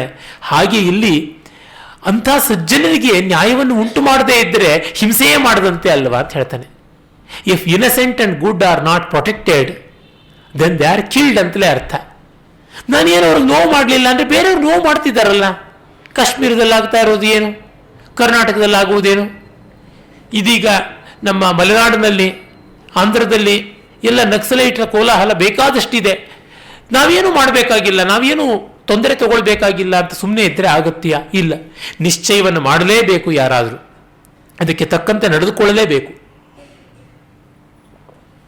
ಕೆಲವರು ಎಲ್ಲವನ್ನ ಅಮಾನತಿನಲ್ಲಿ ಇಡ್ತಾರೆ. ಯಾರಾದ್ರು ಜಡ್ಜ್ಗಳಿದ್ರೆ ಅವ್ರು ಯಾವುದೂ ಜಡ್ಜ್ಮೆಂಟೇ ಕೊಡದೇ ಇದ್ರೆ ಅಂದರಕ್ಕೆ ಮಂಚೆ ಅನಂತಯ್ಯ ಅಂತಿರಬೇಕು ಅಂತ ಅವ್ರ ಮೇಲೆ ನಾವು ಜಡ್ಜ್ಮೆಂಟ್ ಕೊಡಬೇಕು. ಎಂಥದ್ದು ಕ್ಯಾಪಿಟಲ್ ಪನಿಷ್ಮೆಂಟ್. ಹಾಗಾಗಿ ಧರ್ಮ ರಕ್ಷಣೆ ಅಂತಂದರೆ ಸತ್ಪಕ್ಷವನ್ನು ವಹಿಸಲೇಬೇಕು, ಬೇರೆ ದಾರಿಯೇ ಇಲ್ಲ. ವಿ ಹ್ಯಾವ್ ಟು ಪೋಲರೈಸ್, ಎಲ್ಲ ಧ್ರುವೀಕರಣ ಆಗಿಯೇ ಬೇಕು. ಇದು ಸರಿ ಇದು ತಪ್ಪು ಅಂತ ತೀರ್ಮಾನ ಮಾಡಿಕೊಳ್ಳಬೇಕು. ಆ ಅಂತರಂಗ ನಿಶ್ಚಯವಿಲ್ಲದೆ ಇದ್ದರೆ ಹೇಗೆ? ಸಮಯ ಬಂದಂತೆ ನೋಡ್ಕೊಳ್ಳೋಣ, ಆಗ ಆದಂತೆ ನೋಡ್ಕೊಳ್ಳೋಣ ಅಂತಂದರೆ ಯದ್ಭವಿಷ್ಯ, ಅದು ತುಂಬ ತಪ್ಪು. ಪಂಚತಂತ್ರದಲ್ಲಿ ಬಹಳ ಸೊಗಸಾಗಿ ಒಂದು ಕಥೆ ಇದೆ. ಅನಾಗತ ವಿಧಾತ, ಪ್ರತ್ಯುತ್ಪನ್ನ ಮತಿ, ಯದ್ಭವಿಷ್ಯ ಅಂತ 3 ಮೀನುಗಳು, ಮಹಾಮತ್ಸ್ಯಗಳು ಒಂದು ಸರೋವರದಲ್ಲಿ ಇನ್ನೂ ಅನೇಕ ಅವುಗಳ ಪರಿವಾರದ ಮೀನುಗಳ ಜೊತೆ ಇದ್ದುವಂತೆ. ಅತ್ತ ಕಡೆ ಬರ್ತಾ ಕೆಲವರು ಬೆಸ್ತರು, ಈ ಕೊಳದಲ್ಲಿ ಸಾಕಷ್ಟು ಬಲಿತ ಮೀನುಗಳಿವೆ, ನಾವು ಈ ಮೀನುಗಳಿಗೆ ಮುಂದಿನ ವಾರ ಬಲೆ ಹಾಕೋಣ ಅಂತ ಅಂದ್ಕೊಂಡ್ವಂತೆ. ಅಂದರಂತೆ. ಆಗ ಇದನ್ನು ಕೇಳಿಸಿಕೊಂಡ 3 ಮೀನುಗಳಲ್ಲಿ ತಳಮಳ ಶುರುವಾಯಿತು. ಅನಾಗತ ವಿಧಾತ, ಅಯ್ಯೋ ಕಷ್ಟ, ನಾನು ಹೊರಟು ಬಿಡ್ತೀನಿ ಈಗಲೇ, ಮತ್ತೆ ಅವರು ಬಲೆ ಹಾಕಿದ್ರೆ ನಮ್ಮ ಗತಿ ಏನಾಗಬೇಕು? ಈ ಒಂದು ಸರೋವರಕ್ಕೆ ಒಂದು ಕಾಲುವೆ ಇದೆ, ಆ ಕಾಲುವೆಯನ್ನು ಆಗಾಗ ತೆಗಿತಾ ಇರ್ತಾರೆ, ತೂಬು. ಪ್ರಾಯಶಃ ನಾಳೆಯೋ ಇಂದೋ ತೆಗಿತಾರೆ ಅನ್ಸುತ್ತೆ ತೂಬನ್ನು. ಆ ತೂಬನ್ನು ಎತ್ತಿದಾಗ ಈ ಕೆರೆಯಿಂದ ನಾನು ಹಾದು ಬೇರೊಂದು ಮಡುವಿಗೆ ಹೊರಟೋಗ್ಬಿಡ್ತೀನಿ ಅಂತ. ಆಗ ಮಿಕ್ಕ 2 ಪ್ರತ್ಯುತ್ಪನ್ನ ಮತಿ, ಯದ್ಭವಿಷ್ಯ, ಅಯ್ಯೋ ಯಾತಕ್ಕೆ, ಅವ್ರು ಬಂದಾಗ್ತಾನೆ ಬರ್ತಾರಾ, ಅವ್ರಿಗೆ ಎಷ್ಟೋ ಸಂಸಾರ ತಾಪತ್ರಯ, ಇದೊಂದೇನಾ ಕೆರೆ ಇರೋದು, ಇನ್ನು ಬೇಕಾದಷ್ಟು ಕೆರೆ ಇದೆ, ಅವ್ರು ಹಾಕೋ ಬಲೆ ಪೂರ್ತಿ ಟೈಟ್ ಆಗಿರುತ್ತಾ, ಎಲ್ಲೋ ಒಂದು ಹರಕಿಲ್ದೆ ಇರುತ್ತಾ, ನಾವು ತೂರ್ಕೊಂಡು ಹೋಗ್ತೀವಿ. ಮತ್ತೆ ಅವರು ಇಡೀ ಸರೋವರಕ್ಕೆಲ್ಲ ಬಲೆ ಕಟ್ತಾರಾ? ಇಲ್ಲ, ಅವ್ರು ಇಲ್ಲಿ ಬಲೆ ಹಾಕಿದ್ರೆ ನಾವು ಅಲ್ಲಿ ಬಲೆಗೆ ಹೋಗೋಣ. ಹೀಗೆ ಎಲ್ಲೆಲ್ಲೋ ಏನೇನೋ ಮಾತಾಡ್ಕೊಂಡು ಇನ್ನೆರಡು ಸುಮ್ಮನೆ ಆಗ್ಬಿಟ್ವು. ಇದು ಮಾತ್ರ ತನ್ನ ಪರಿವಾರದ ಸಮೇತ ಆ ಕಾಲುವೆಯಲ್ಲಿ ಹೊರಟೋಗ್ಬಿಡ್ತು. ಅದರ ಹೆಸರೇ ತಾನೆ ನ ಆಗತ ವಿಧಾತ, ಅನಾಗತ ವಿಧಾತ. ಬಾರದೇ ಇದ್ದದ್ದನ್ನೂ ಯೋಚನೆ ಮಾಡುವಂಥದ್ದು, ಬಹಳ ದೂರದೃಷ್ಟಿ. ಅದು ಹೋಯಿತು. ಬೆಸ್ತರು ಬಂದೇ ಬಂದರು, ಮುಂದಿನ ವಾರ ಬಲೆ ಹಾಕಿಯೇ ಹಾಕಿದ್ರು, ಎಲ್ಲ ಮೀನುಗಳು ಸಿಕ್ಕವು. ಪ್ರತ್ಯುತ್ಪನ್ನವತಿ ಏನು ಮಾಡ್ತು, ಸಿಕ್ಕಾಕೊಳ್ತಿದ್ದಂಗೆ ಸತ್ತಂಗೆ ಮಾಡ್ಬಿಡ್ತು. ಏನು ಇಷ್ಟು ದೊಡ್ಡ ಮೀನು ಸತ್ತೋಗಿದೆ, ಇದೇನಾದ್ರು ಪಾಯ್ಸನ್ ಆಗಿದೆಯಾ ಏನು ಅಂತ ಹಿಂಗೆ ನೋಡ್ಬಿಟ್ಟು ಇಲ್ಲಿ ಒಂದು ಸತಿ ನೀರಿಗೆ ಹಾಕು ಅಂತ ನೀರಿಗೆ ಅದ್ದ ತಕ್ಷಣ ಕೈ ಜಾರಿಸ್ಕೊಂಡು ಅದು ಓಡೋಗ್ಬಿಡ್ತು. ಪ್ರತ್ಯುತ್ಪನ್ನ ಮತಿ. ಆ ತತ್ಕ್ಷಣಕ್ಕೆ ಅದಕ್ಕೆ ಸಮಯೋಚಿತ ಸರಸ್ವತಿ ಹೇಗೆ ಬೇಕೋ ಹಾಗೆ ನಿಭಾವಣೆ ಮಾಡ್ಕೊಂಡು ಹೋಗುತ್ತೆ. ಇನ್ನು ಯದ್ಭವಿಷ್ಯ, ಬಲೆಯಲ್ಲಿ ಸಿಕ್ಕಾಕೊಳ್ತೋ, ಅಯ್ಯೋ ಏನು ಮಾಡೋಕ್ಕಾಗುತ್ತೆ, ಆದದ್ದಾಗತ್ತೆ ಅಂತ ಸತ್ತೇ ಹೋಗ್ಬಿಡ್ತು. ನಮ್ಮ ದೇಶದ ಪಾಡು ಯದ್ಭವಿಷ್ಯ ಎಷ್ಟೋ ಬಾರಿ ಹಾಗಾಗಬಾರದು. ಅನಾಗತ ವಿಧಾತರಾಗಬೇಕು. ಕನಿಷ್ಠ ಪಕ್ಷ ಪ್ರತ್ಯುತ್ಪನ್ನ ಮತಿಗಳಾದರೂ ಆಗಿರೋದಕ್ಕೆ ಪ್ರಯತ್ನ ಪಡಬೇಕು. ಸೀತಾರಾಮರದು ಅಂಥ ದೃಷ್ಟಿ. ಹಾಗಾಗಿ ಎಲ್ಲವನ್ನ ಕೂಲಂಕಷವಾಗಿ ಯೋಚನೆ ಮಾಡ್ತಾರೆ. ರಾಮನ ನಿಲುವು ಇಂಥ ದೂರದೃಷ್ಟಿಯಿಂದ ಕೂಡಿರುವಂಥದ್ದು. ಅವನು ಹೇಳ್ತಾನೆ, ರಾಕ್ಷಸರು ಕ್ರವ್ಯಾದರು, ಹಸಿ ಮಾಂಸ ತಿನ್ನುವಂಥವರು, ಇವರನ್ನ ಹಿಂಸೆ ಮಾಡ್ತಾ ಇದ್ದಾರೆ. ಭಕ್ಷ್ಯಂತೆ ರಕ್ಷಸೈರ್ ಭೀಮೈಹಿ ನರಮಾಂಸೋಪಜೀವಿಭಿ. ಮನುಷ್ಯನನ್ನ ಕೊಂದು ತಿನ್ನುವಂಥ ಸಂದರ್ಭ ಇದು. ಇದನ್ನು ಸುಮ್ಮನೆ ನೋಡ್ತಾ ಇರೋದಕ್ಕೆ ಸಾಧ್ಯವಾ? ಇಲ್ಲ, ನಾನು ಮಾಡಲೇಬೇಕು. ಇವರಿಗೆ ಶರಣಾಗತರಾಗಿದ್ದಾರೆ, ಪೂಜ್ಯಾರ್ಹರಾದಂಥ ಅವರು ನಮ್ಮನ್ನು ಕಾಲಿಗೆ ಬಿದ್ದು ಕೇಳ್ಕೊಳ್ಳೋದು ಅಂದರೆ ಎಷ್ಟು ದೊಡ್ಡ ಅವಮಾನ. ಅದರಿಂದ ನಾವು ಮಾಡಲೇಬೇಕಾದದ್ದು. ಆಮೇಲೆ ಅವರಿಗೆ ಇದನ್ನು ನಿವಾರಣೆ ಮಾಡ್ಕೊಳ್ಳೋಕ್ಕೆ ಸಾಧ್ಯ ಇಲ್ಲ ಅಂತ ಇಲ್ಲ, ತಪಫಲ ಇದೆ, ಏನೂ ಮಾಡಿಕೊಳ್ಳಬಲ್ಲರು. ಆದರೆ ಅದು ಬೇರೊಂದು ಕಾರ್ಯಕ್ಕೆ ಇರುವಂತಹದ್ದು ಇದಕ್ಕೆ ವಿನಿಯುಕ್ತವಾದರೆ, ಒಬ್ಬ ವ್ಯಕ್ತಿ ಎಷ್ಟೋ ಒಳ್ಳೆಯ ಕೆಲಸಕ್ಕೋಸ್ಕರ ಏನೇನೋ ಮಾಡ್ಕೊಂಡಿರ್ತಾನೆ ಸದುಪಯೋಗಕ್ಕಾಗಿ, ಅದನ್ನು ಬಿಟ್ಟು ಇದನ್ನು ಮಾಡು ಅಂತಂದು ಬಿಟ್ರೆ ಅವನಿಗೆ ಬೇರೊಂದು ವ್ಯವಸ್ಥೆ ಮಾಡಿಕೊಡಬೇಕಾಗತ್ತೆ. ನಮ್ಮಲ್ಲಿ ಕೆಲವು ಶ್ರೇಷ್ಠರಾದಂಥ ಕಲಾವಿದರಿಗೋ ಅಥವಾ ವಿಜ್ಞಾನಿಗಳಿಗೋ ಕೆಲವು ಸವಲತ್ತು ಕೊಟ್ಟರೆ ಅವ್ರಿಗೆ ಯಾಕೆ ಕೊಟ್ರಿ ಅಂತಂದರೆ ಅವರ ಬುದ್ಧಿ ಮತ್ತೊಂದು ರೂಪದಲ್ಲಿ ದೇಶಕ್ಕೆ ತುಂಬ ಪ್ರಯೋಜನಕಾರಿಯಾಗೋದ್ರಿಂದ ಮಂಡೇನ್ ಥಿಂಗ್ಸ್ ಅಂತ ಯಾವುದಿವೆ ಅದಕ್ಕಾಗಿ ಅವರು ಕಷ್ಟಪಡದೇ ಇರಲಿ ಅಂತ ಮಾಡಬೇಕಾದ ವ್ಯವಸ್ಥೆ. ಹಾಗೆ ಕ್ಷತ್ರಿಯ ಮಾಡುವಂಥದ್ದು. ನಾನು ಆ ಭಾರವನ್ನು ವಹಿಸಿಕೊಳ್ತೀನಿ ಅಂತಂತಾನೆ. ಯಾರ್ಯಾರು ಯಾವ್ಯಾವ ರೀತಿಯಿಂದ ಚೆನ್ನಾಗಿ ದುಡಿಯಬಲ್ಲರೋ ಅದು ತಾನೇ ಸ್ವೇಸ್ವೇ ಕರ್ಮಣ್ಯ ಅಭಿರತಃ ಸಂಸಿದ್ಧಿಂ ಲಭತೆ ನರಹ ಅಂತಂದಿದ್ದು. ನಾನು ಪ್ರಾಣವನ್ನಾದರೂ ಬಿಟ್ಟೇನು. ಅಪ್ಯಹಂ ಜೀವಿತಂ ಜಹ್ಯಾಂ ತ್ವಾಂ ವಾ ಸೀತೆ ಸಲಕ್ಷ್ಮಣಾಂ ನತು ಪ್ರತಿಜ್ಞಾಂ ಸಂಶ್ರುತ್ಯ ಬ್ರಾಹ್ಮಣೇಭ್ಯೋ ವಿಶೇಷತಃ. ಈ ಸಜ್ಜನರಿಗೆ ನಾನು ಮಾಡಿದ ಪ್ರತಿಜ್ಞೆಯನ್ನು ಮೀರೋದಕ್ಕೆ ಇಷ್ಟಪಡಲ್ಲ. ಪ್ರಾಣವನ್ನಾದರೂ ಬಿಟ್ಟೇನು, ನಿನ್ನನ್ನಾಗಲಿ ಲಕ್ಷ್ಮಣನಾಗಲಿ ಬಿಟ್ಟಿದ್ದೇನು, ಧರ್ಮವನ್ನು ಬಿಟ್ಟಿರಲಾರೆ ಅಂತ. ಸಿಂಹಾಸನ ಏರಿದ ತಕ್ಷಣ ಮಾಡಿದ ಪ್ರತಿಜ್ಞೆ ಅದೇ ತಾನೆ. ಸ್ನೇಹಂ ದಯಾಂಚ ಸೌಖ್ಯಂಚ ಯದಿವಾ ಜಾನಕೀಮಪಿ ಆರಾಧನಾಯ ಲೋಕಸ್ಯ ಮುಂಚತೋ ನಾಸ್ತಿ ಮೇ ವ್ಯಥ. ಸ್ನೇಹ, ದಯ, ಸೌಖ್ಯ, ಸೀತೆ ಎಲ್ಲವನ್ನೂ ಬಿಡೋದಕ್ಕೆ ಸಿದ್ಧ ಲೋಕಾರಾಧನೆ ಮಾಡೋದಕ್ಕೆ ಅಂತ. ಲೋಕಹಿತಕ್ಕಾಗಿ ಅವನು ಎಲ್ಲವನ್ನ ಬಿಡ್ತಾನೆ. ಮತ್ತೆ ನೋಡಿ ಉಪಸಂಹಾರ. ಮಮ ಸ್ನೇಹಾಚ್ಚ ಸೌಹಾರ್ದಾದ್ ಇದಮುಕ್ತಂ ತ್ವಯಾನಘೆ ಪರಿತುಷ್ಟೋಸ್ಮ್ಯಹಂ ಸೀತೆ ನ ಹ್ಯನಿಷ್ಟೋ ಅನುಶಿಷ್ಯತೆ. ನನ್ನ ಮೇಲಿನ ಸ್ನೇಹದಿಂದ ಪ್ರೀತಿಯಿಂದ ನೀನು ಇದನ್ನು ಹೇಳಿದ್ದೀಯಾ. ಪವಿತ್ರಳಾದ ಪಾಪರಹಿತಳಾದ ಅನಘ ಅನ್ನುವಂಥವಳು ನೀನು, ತುಂಬ ಸಂತೋಷವಾಗಿದೆ. ಹಾಗಾಗಿ ನೀನು ಇಷ್ಟು ಒಳ್ಳೆಯದನ್ನು ಹೇಳ್ತೀಯ, ಇನ್ಯಾರು ನನಗಿದ್ದಾರೆ ಹೇಳೋದಕ್ಕೆ. ನ ಹ್ಯನಿಷ್ಟೋ ಅನುಶಿಷ್ಯತೆ, ನೀನು ಅನಿಷ್ಟವಾದದ್ದನ್ನು ಯಾವುದೂ ಹೇಳೋದಿಲ್ಲ. ಇದು ಒಂಥರ ಸ್ಥೂಣಾ ನಿಖನನ ನ್ಯಾಯ ಅಂತ ಕರೀತಾರೆ.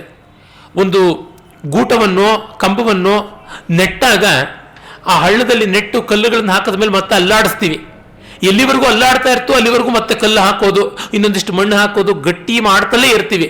ಯಾವಾಗ ಅದು ಎಷ್ಟು ಅಲ್ಲಾಡಿಸಿದ್ರೂ ಸ್ಥಿರವಾಗಿರುತ್ತೋ ಆಗ ಅದು ಇನ್ನು ಏನು ಪರಿಷ್ಕಾರ ಬೇಕಿಲ್ಲ ಅಂತ.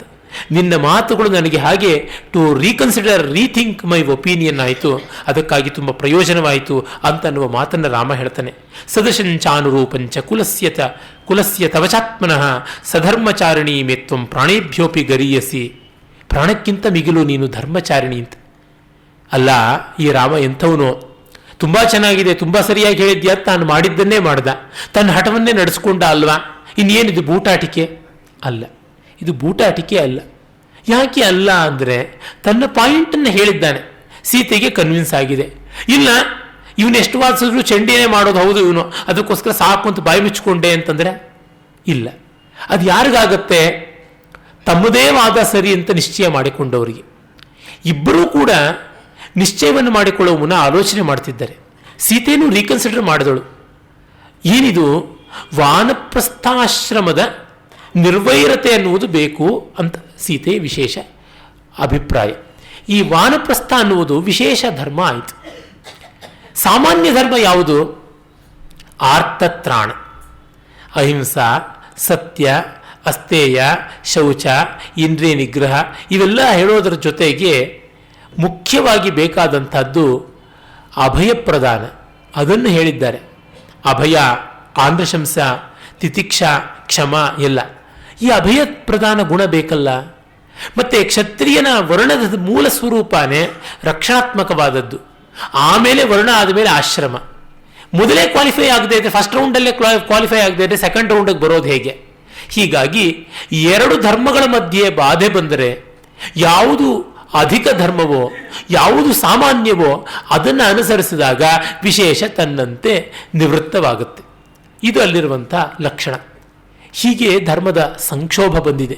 ಧರ್ಮಕೂತ ಅಂತ ಹೇಳಿ ರಾಮಾಯಣದ ಒಂದು ವ್ಯಾಖ್ಯಾನ ಉಂಟು. ಆ ವ್ಯಾಖ್ಯಾನ ಬಹಳ ಗಂಭೀರ ಮನೋಹರವಾದದ್ದು. ಇಂಥ ಕ್ಲಿಷ್ಟಕರವಾದ ಪರಿಸ್ಥಿತಿಗಳನ್ನೆಲ್ಲ ತುಂಬ ಚೆನ್ನಾಗಿ ವಿವರಿಸುತ್ತೆ. ಅಲ್ಲಿ ಇದೇ ತೆಗೆದುಕೊಂಡಿರೋದು. ಎರಡು ಧರ್ಮಗಳ ನಡುವೆ ಸಂಘರ್ಷ ಇದ್ದಾಗ ಮಹತ್ತಾದ ಧರ್ಮಕ್ಕೆ ಬೆಲೆ ಕೊಡಬೇಕು ಅಂತ. ಮತ್ತೆ ದೊಡ್ಡದನ್ನು ಮಾಡುವಾಗ ಚಿಕ್ಕದ್ದು ಕೂಡ ಸೇರಿ ಹೋಗಿಬಿಡುತ್ತೆ. ಅದು ಹೇಗೆ? ಜಾಮಾತ್ರ ಭೋಜನ ನ್ಯಾಯ ಅಂತ ಒಂದಿದೆ, ಮೀಮಾಂಸಾ ಶಾಸ್ತ್ರದಲ್ಲಿ ಬಳಕೆಗೆ ಬರುತ್ತೆ. ಅಳಿಯ ಆದವನು ಮನೆಗೆ ಬಂದಿದ್ದಾನೆ, ದೀಪಾವಳಿಗೆ ಬಂದಿದ್ದಾನೆ ಅಂತ ಇಟ್ಕೊಳ್ಳಿ. ಅಳಿಯನಿಗೆ ವಿಶೇಷವಾದ ಅಡಿಗೆ ಮಾಡಿ ಹಾಕಬೇಕು. ವಿಶೇಷವಾದ ಅಡಿಗೆ ಹಾಕುವುದರೊಳಗೇನೆ ಸಾಮಾನ್ಯವಾದ ಅಡಿಗೆನೂ ಸೇರಿ ಹೋಗುತ್ತೆ ಅಲ್ವಾ. ಇನ್ನೊಂದು ದಿವಸ ಬಂದಿದ್ರೆ ಒಂದು ಸಾರು, ಒಂದು ಪಲ್ಯ, ಅಪ್ಪ ಹಬ್ಬ ಅಂತಂದರೆ ಇನ್ನೊಂದು ಹುಳಿ, ಇಲ್ಲವೇ ಒಂದು ಮಜ್ಜಿಗೆ ಹುಳಿ, ಇನ್ನೂ ಹೆಚ್ಚು ಅಂದರೆ ಒಂದೆರಡು ಹಪ್ಪಳ ಸಂಡಿಗೆ, ಇಷ್ಟಕ್ಕಿರ್ತಾ ಇತ್ತು. ಈಗ ಆಗಲ್ಲ, ಎರಡು ಪಲ್ಯ, ಎರಡು ಕೋಸಂಬರಿ, ಎಲೆ ಕೊನೆಗೆ ಪಾಯಸ, ಆಮೇಲಿಂದ ಒಂದು ಆಂಬೊಡೆ ಅಂತೆಲ್ಲ ಆಗಿದೆ ಅಂತಂದರೆ ವಿಶೇಷದಲ್ಲಿ ಏನೇ ಸಾಮಾನ್ಯವೂ ಬಂತಲ್ವ. ಹಾಗೆ ವಿಶೇಷವಾದ ವ್ಯಾಪಕವಾದ ಧರ್ಮವನ್ನು ಆಚರಣೆ ಮಾಡುವಾಗಲೇ ಅವ್ಯಾಪಕವಾದಂಥ ಧರ್ಮವು ಆಚರಿತವಾಗುತ್ತೆ. ಆಚರಿತವಾದಂತೆಯೇ ಗಮನಿಸ್ಕೊಳ್ಬೇಕು. ಅಲ್ಲ, ಅಳಿಯನಿಗೆ ನಿತ್ಯದ ಊಟ ಹಾಕಲ್ವಾ, ಹಬ್ಬದ ಊಟ ಆಯಿತು ಅಂದರೆ ಅದರೊಳಗೆ ಇದು ಸೇರೋಗಿದೆ ಅಂತ ಅನ್ಬೇಕು. ಹಾಗೆ ಈ ವರ್ಣಧರ್ಮ ಅನ್ನೋದು ನಿಶ್ಚಿತವಾಗಿ ನಡೆದಾಗ ಆಶ್ರಮ ಧರ್ಮ ತನ್ನಂತೆಯೇ ಸಾಬೀತಾಗುತ್ತೆ ಅಂತ. ಯಾಕೆ? ವರ್ಣ ವ್ಯಾವರ್ತಕ ನಿಯಮ, ವ್ಯಾಪಕವಾದಂಥ ನಿಯಮ ವರ್ಣ ಅಲ್ಲಿ, ಹೀಗೆ ಅವನು ನೋಡಿರುವುದು. ಮತ್ತೆ ವರ್ಣಕ್ಕಿಂತ ಮಿಗಿಲಾದದ್ದು ಸಾಮಾನ್ಯ ಧರ್ಮ ಯಾವುದು? ಆರ್ತತ್ರಾಣ ರಕ್ಷಣ, ಆರ್ತತ್ರಾಣ, ಆರ್ತರ ರಕ್ಷಣ. ಇಂಥದ್ದು ಶ್ರೀರಾಮ ಕೈಗೊಂಡದ್ದು. ಇವುಗಳ ಕಲ್ಪನೆ ಇಲ್ಲದೆ ಸೀತಾರಾಮರಲ್ಲಿ ಪರಸ್ಪರ ಅಂಡರ್ಸ್ಟ್ಯಾಂಡಿಂಗ್ ಇರಲಿಲ್ಲ ಅಂತಂದರೆ, ಅನಸೂಯೆ ಹತ್ರ ಸೀತೆ ಹೇಳಿದ ಮಾತು ಏನಾಗಬೇಕು? ಹನುಮಂತನ ಹತ್ರ ಸೀತೆ ಹೇಳಿದ ಮಾತು ಏನಾಗಬೇಕು? ತುಂಬ ತುಂಬ ತಪ್ಪಾಗ್ಬಿಡುತ್ತೆ. ಇದು ಖಂಡಿತ ಅನ್ಯಾಯವಾದದ್ದು. ಹಾಗಾಗಿ ಸೀತಾರಾಮರ ಮಧ್ಯೆ ಅಭಿಪ್ರಾಯ ಭೇದ ಇರಲಿಲ್ಲ, ಅಭಿಪ್ರಾಯ ವಿನಿಮಯಗಳು ನಡೀತಾ ಇದ್ದವು. ಅಭಿಪ್ರಾಯ ಭೇದವನ್ನು ಅವರು ವ್ಯಕ್ತಿಗತವಾದ ಮಟ್ಟಕ್ಕೆ ತೆಗೆದುಕೊಳ್ತಾ ಇರಲಿಲ್ಲ. ಇಲ್ಲಿ ಬಂತು, ಚರ್ಚೆ ಮಾಡಿದ್ರು, ಸೆಟ್ಲಾಯಿತು, ಮುಂದೆ ಹೋದರು, ಬಿಟ್ಟರೆ ಇಲ್ಲವೇ ಇಲ್ಲ. ಇದು ನಮ್ಮ ನಾಯಕರು ಮಾತ್ರವಲ್ಲ, ನಾವೂ ಅಳವಡಿಸಿಕೊಳ್ಳಬೇಕಾದಂಥದ್ದು. ಯಾರೊಟ್ಟಿಗೂ ಚರ್ಚೆ ಮಾಡ್ತೀವಿ, ಚರ್ಚೆ ಮಾಡಿದಾಗ ವೈಯಕ್ತಿಕ ಸ್ತರದಲ್ಲಿ ತೆಗೆದುಕೊಂಡು ತಗಾದೆ ಮಾಡುವುದಾಗುತ್ತೆ. ನನ್ನ ಗೆಳೆಯರೊಬ್ಬರು ತುಂಬ ಒಳ್ಳೆಯ ವಿದ್ವಾಂಸರು, ಮೇಧಾವಿಗಳು, ನನ್ನ ವಯಸ್ಸಿನವರೇ, 1 ವರ್ಷ 2 ವರ್ಷ ಹೆಚ್ಚಿನೋ, 2 ವರ್ಷ ದೊಡ್ಡವರೇ, ಎಲ್ಲ ವಿಧದಲ್ಲೂ ಅವರು ಜ್ಯೇಷ್ಠರು ಅಂತ ಅನ್ಬೇಕು. ವಿದ್ಯಾಜ್ಯೇಷ್ಠ, ವಯೋಜ್ಯೇಷ್ಠ, ಆಶ್ರಮ ಜ್ಯೇಷ್ಠ, ಎಲ್ಲ ರೀತಿಯಾದಲೂ ಸಂಪನ್ನತೆಯಿಂದ ಜ್ಯೇಷ್ಠರಾದಂಥವರು. ಅವರು ನಾನು ಗಂಟೆಗಟ್ಟಲೆ ಅದು ಇದು ಮಾತನಾಡೋದು ಉಂಟು. ಹಾಗೆ ವಾದ ಮಾಡುವಾಗ ಎಷ್ಟೋ ಸರ್ತಿ ನಂದೊಂದು ಪಕ್ಷ ಅವ್ರದ್ದೊಂದು ಪಕ್ಷ ಆಗಿರುತ್ತೆ. ಒಂದು 5-6 ಗಂಟೆ ಚರ್ಚೆ ಆದಮೇಲೆ ಅವ್ರ ಮನೆಗೆ ಅವ್ರು ಹೋಗ್ತಾರೆ, ನಮ್ಮ ಮನೇಲಿ ನಾನು ಇರ್ತೀನಿ, ಅಥವಾ ಅವ್ರ ಮನೆಗೆ ಹೋಗಿದ್ದಾಗ ನಾನು ನಮ್ಮ ಮನೆಗೆ ವಾಪಸ್ ಬರ್ತೀನಿ. ಮತ್ತೆ ರಾತ್ರಿ ಇಡೀ ನಾನು ಮತ್ತೆ ಯೋಚನೆ ಮಾಡೋದು, ಮರುದಿವಸ ಬೆಳಿಗ್ಗೆ ಅವ್ರಿಗೆ ಫೋನ್ ಮಾಡೋದು, ನಿಂಗೆ ಫೋನ್ ಮಾಡಬೇಕು ಅಂತಿದ್ದೆ ಕಾಣು ಅಂತ. ನಾನು ಮಾಡಬೇಕು ಅಂತ ಇದ್ದೆ, ಯಾವುದು ಇದೇ ನೆನ್ನೆ ಮಾತಾಡಿದ್ದು, ನನಗನ್ಸುತ್ತಪ್ಪ ನೀನು ಹೇಳಿದ್ದೆ ಸರಿ ಅಂತ. ಇಲ್ವೋ ನೀನೇ ಹೇಳಿದ್ ಸರಿ ಅಂತ ನನಗನ್ಸುತ್ತೆ ಅಂತ. ಮತ್ತೆ we have changed the courts and courts. ಮತ್ತೆ ವಾದವೇ, ಅವನ ವಾದ ಸರಿ ಅಂತ ಈಗ ನಾನು, ನನ್ನ ವಾದ ಸರಿ ಅಂತ ಅವನು ವಾದ ಮಾಡೋದಾಗಿರುತ್ತೆ. ಅದು ನಿಜವಾಗಿ ಸಂತೋಷಕಾರಿ. ಇಲ್ಲಿ ಯಾರಿಗೂ ನಷ್ಟ ಇಲ್ಲ, ಇಬ್ಬರು ಪಡ್ಕೊಳ್ಳುವಂಥದ್ದೇ ಇರುತ್ತೆ. ಒಂದು ವಿಷಯಕ್ಕೆ ಎಷ್ಟು ಮಗ್ಗಲುಗಳು, ಎಷ್ಟು ಮಜಲುಗಳು ಅಂತ ನೋಡಿಕೊಂಡು ನಮ್ಮ ಬುದ್ಧಿಗಳು ಯಾವ ಮಟ್ಟಕ್ಕೆ ನಿಲ್ಲುತ್ತವೆ, ಅಲ್ಲಿ ಕಾಣುವಂಥದ್ದು ಮೌಲ್ಯ ಯಾವುದು ಅಂತ ಗೊತ್ತಾಗುತ್ತೆ. ಇಂಥದ್ದು ನಮ್ಮೆಲ್ಲರ ಬದುಕಿನಲ್ಲಿ ಬರುವಂಥದ್ದೇ, ಬರಬೇಕಾಗಿರುವಂಥದ್ದು. ಅದಕ್ಕೆ ಗಂಧದವನ ಜೊತೆ ಗುದ್ದಾಟ ಅಂತ ತಾನೇ ಹೇಳಿರುವಂಥದ್ದು. ಯಾವುದೇ ಹೃದಯ ಕಲ್ಮಶ ಇಲ್ಲದೆ ಮಾಡುವಂಥ ಚರ್ಚೆಯನ್ನು ವಾದ ಅಂತ ಕರೀತಾರೆ. ಹಾಗಲ್ಲದೆ ಸ್ವಪಕ್ಷೈಕ ರಕ್ಷಣೆಯಿಂದ ಮಾಡುವಂಥದ್ದು ಜಲ್ಪ, ವಿರುದ್ಧ ಪಕ್ಷ ನಿಂದನೈಕ ತಾತ್ಪರ್ಯದಿಂದ ಮಾಡುವಂಥದ್ದು ವಿತಂಡ. ಈಗ ಗೊತ್ತಾಗ್ಬೋದು, ವಾದ ಅನ್ನುವ ಹೆಸರಿನಲ್ಲಿ ನಾವು ಮಾಡೋದು ಎಷ್ಟೋ ಬಾರಿ ವಿತಂಡ ಆಗಿಬಿಟ್ಟಿರುತ್ತೆ. ಹಬ್ಬಬ್ಬ ಅಂದರೆ ಜಲ್ಪದ ಸ್ಥಿತಿಗೆ ಬರ್ಬೋದು. ಜಿಜ್ಞಾಸಾವಾದ ಅಂದರೆ ತಿಳ್ಕೊಳ್ಬೇಕು, ನಮ್ಮ ಬುದ್ಧಿ ವಿಶಾಲವಾಗಬೇಕು ಅಂತ ಮಾಡುವುದು ವಾದ. ಆಮೇಲೆ ಅಗಸ್ತ್ಯಾಶ್ರಮಕ್ಕೆ ಹೊರಡ್ತಾರೆ. ಅಗಸ್ತ್ಯ ಮಹರ್ಷಿಗಳು ಕುಂಭ ಸಂಭವರು, ಚಲುಕೀಕೃತ ಸಾಗರರು. ಒಂದು ಸೊಗಸಾದ ಸುಭಾಷಿತ ಉಂಟು, ಕಿಂಜನ್ಮನಾಚ ಮಹತಾ ಪಿತೃಪೌರುಷೇಣ ಶಕ್ತ್ಯಾ ಹಿ ಯಾತಿ ನಿಜಯ ಪುರುಷ ಪ್ರತಿಷ್ಠಾಂ ಕುಂಭಾನ ಕೂಪಮಪಿ ಶೋಷಯಿತು ಸಮರ್ಥ ಕುಂಭೋದ್ಭವೇನ ಮುನಿನಾಂಬುಧಿರೇವ ಪೀತಃ. ದೊಡ್ಡ ಕುಲದಲ್ಲಿ ಹುಟ್ಟಿದ್ದೀನಿ ಅಂತ ಜಂಬ ಪಟ್ಕೊಂಡು ಏನು ಪ್ರಯೋಜನ? ವ್ಯಕ್ತಿಯ ಯೋಗ್ಯತೆ ತುಂಬ ಮುಖ್ಯ. ಆ ಫ್ಯಾಮಿಲಿ ಈ ಫ್ಯಾಮಿಲಿ ಅಂತಲ್ಲ. ಶೂದ್ರಕ ಮಹಾಕವಿ ಹೇಳ್ತಾನೆ, ಒಳ್ಳೆ ಫಲವತ್ತಾದ ನೆಲದಲ್ಲಿ ಮುಳ್ಳು ಚೆನ್ನಾಗಿ ಬೆಳೆಯುತ್ತೆ, ಹಾಗಾಗಿ ದೊಡ್ಡ ಕುಲದಲ್ಲಿ ಕೆಟ್ಟವರು ಚೆನ್ನಾಗಿ ಬೆಳೀತಾರೆ ಅಂತ. ಹಾಗೆ ದೊಡ್ಡ ಮನೆತನ ಅನ್ನೋದಲ್ಲ ಮುಖ್ಯ, ವ್ಯಕ್ತಿಯ ಯೋಗ್ಯತೆ ಬಹಳ ಮುಖ್ಯ. ಹೇಗೆ? ಎಷ್ಟು ಸಾವಿರ ಮಡಿಕೆಗಳು ಒಂದು ಸರೋವರವನ್ನಾಗಲಿ ಒಂದು ಬಾವಿಯನ್ನು ಕೂಡ ಒಂದು ಮಡಿಕೆ ಬತ್ಸೋಕ್ಕಾಗಲ್ಲ. ಒಂದು ಮಡಿಕೆ ನೀರು ತೆಗೆದ್ರೆ ನೀರಿನ ಊಟ ಊರುತ್ತೆ, ಮತ್ತೆ ಬರುತ್ತೆ ನೀರು. ಆದರೆ ಕುಂಭದಲ್ಲಿ ಹುಟ್ಟಿದ ಹುಡುಗ ಋಷಿ ಸಮುದ್ರವನ್ನೇ ಕುಡಿದು ಬಿಟ್ಟ ಅಂತ. ಅಗಸ್ತ್ಯ ಮಹರ್ಷಿ ಅಂಥವರು, ಲೋಕೋಪಕಾರಕರಾದಂಥವರು ಮಹರ್ಷಿಗಳು ಅನ್ನುವುದಕ್ಕೆ ಎತ್ತಿದ ಉದಾಹರಣೆಯಾಗಿ ಅಗಸ್ತ್ಯ ಮಹರ್ಷಿಗಳು ಕಾಣ್ತಾರೆ. ಯಾರು ಮಹೇಂದ್ರನ ಶಾಪಕ್ಕೆ ಕಾರಣರಾದರು ಅಂದರೆ ಇಂದ್ರ ಅವಿವೇಕಿಯಾದಾಗ ಅವನಿಗೆ ಶಾಪ ಕೊಟ್ಟವರು ಇವರೊಮ್ಮೆ. ಹಾಗೆ ಇಂದ್ರನ ಉದ್ಧಾರಕ್ಕೂ ಕಾರಕವಾದವರು. ಇಂದ್ರ ಪದವಿಯನ್ನು ಆಕ್ರಮಿಸಿಕೊಂಡಿದ್ದ ನಹುಷ ಭೂಮಿಗೆ ಬೀಳುವುದಕ್ಕೂ ಕಾರಣರಾದವರು. ಅಂದರೆ ಕರ್ತುಂ ಅಕರ್ತುಂ, ಕಿಂಗ್ ಮೇಕರ್, ಇಂದ್ರನನ್ನು ನಿರ್ಮಾಣ ಮಾಡಬಲ್ಲರು ಅಥವಾ ಇಂದ್ರನನ್ನು ಬೀಳಿಸಲು ಬಲ್ಲರು ಅಂಥವರು. ಅದು ಯಾತಕ್ಕೆ? ಲೋಕಹಿತಕ್ಕಾಗಿ. ಮತ್ತೆ ಆಕಾರದಿಂದ ವಾಮನರು, ಬುದ್ಧಿಯಿಂದ ತಪಸ್ಸಿನಿಂದ ತ್ರಿವಿಕ್ರಮರು ಆದಂಥವರು. ಋಗ್ವೇದದಲ್ಲಿಯೇ ಪ್ರತಿಷ್ಠಿತರಾದಂಥವರು, ಲೋಕಹಿತಕ್ಕಾಗಿ ತಪಸ್ವಿಗಳಾದವರ ಇವರು.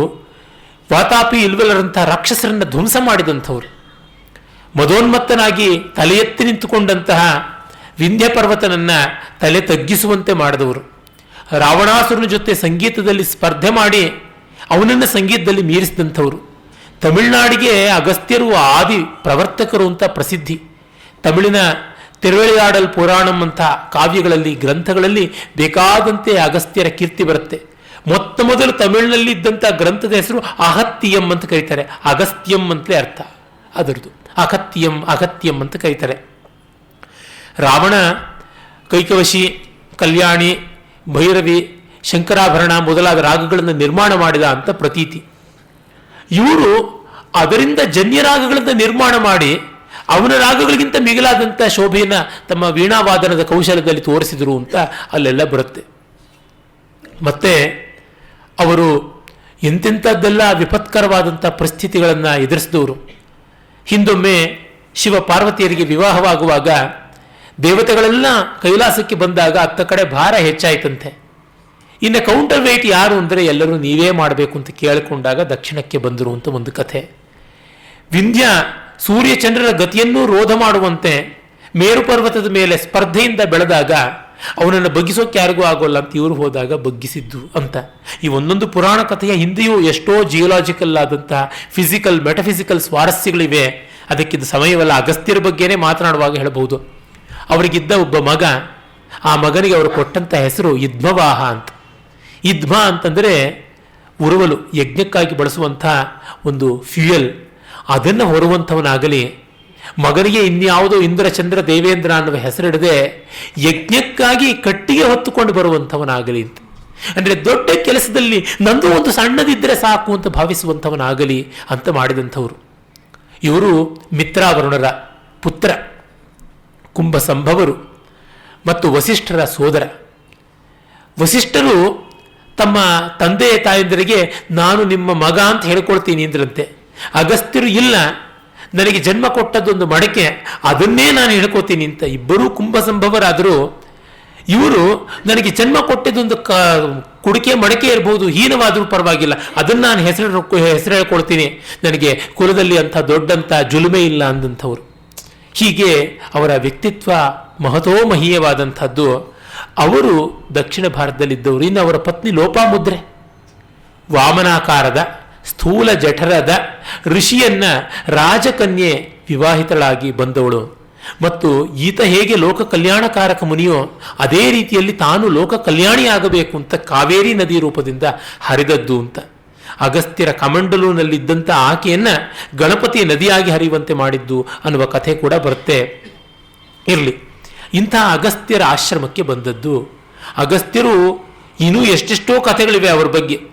ರಾಮಾಯಣದಲ್ಲಿಯೇ ಉತ್ತರಕಾಂಡದಲ್ಲಿ ಬರುತ್ತೆ, ಒಬ್ಬ ವ್ಯಕ್ತಿ ದೇವಲೋಕದಿಂದ ಬಂದು ಒಂದು ಸರೋವರದಲ್ಲಿ ತನ್ನ ಹೆಣವನ್ನೇ ತಾನು ತಿಂತಾ ಇದ್ದಂಥ ಕಥೆ.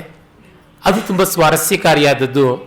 ಅಗಸ್ತ್ಯರು ಈ ದಕ್ಷಿಣ ಭಾರತ ಪ್ರಾಂತಕ್ಕೆ ಬಂದಾಗ ಆಶ್ರಮ ಎಲ್ಲಿ ಕಟ್ಟಿಕೊಳ್ಳೋದು ಅಂತ ಯೋಚನೆ ಮಾಡುವಾಗ ಒಂದು ಸರೋವರ ಚೆನ್ನಾಗಿರುವ ಜಾಗಕ್ಕೆ ಬಂದರಂತೆ. ಬೆಳಗ್ಗೆ ಬಂದಿದ್ದಾರೆ, ಅಲ್ಲಿ ಒಂದು ಹೊಸದಾದ ಶವ ಇತ್ತಂತೆ, ಹಸನಾದ ಶವ, ಎ ಫ್ರೆಶ್ ಡೆಡ್ ಬಾಡಿ. ಅಲ್ಲಿ ಹಾಗೇ ಬರುತ್ತೆ. ಇದೇನಿದು ಅಂತ ಉದ್ವೇಜಿತರಾದಾಗ ಒಂದು ವಿಮಾನ ಆಕಾಶದಿಂದ ಬಂತು. ಅಲ್ಲಿಂದ ಅನೇಕ ದೇವತಾ ಮೂರ್ತಿಗಳಿಂದ ಆದರಣೆಯಿಂದ ಸಂಸೇವಿತನಾದಂಥ ಒಬ್ಬ ದಿವ್ಯ ಪುರುಷ ಬಂದವನೇ ಈ ಹೆಣವನ್ನು ದಡಕ್ಕೆ ಎಳ್ಕೊಂಡು ಗಬಗಬ ತಿನ್ನೋಕೆ ಶುರು ಮಾಡಿದಂತೆ ಕಿತ್ತುಕೊಂಡು. ಮುಖ ನೋಡ್ತಾರೆ, ಈ ಹೆಣದ ಮುಖವು ಅವನ ಮುಖವು ಒಂದೇ ಶಹರೆ.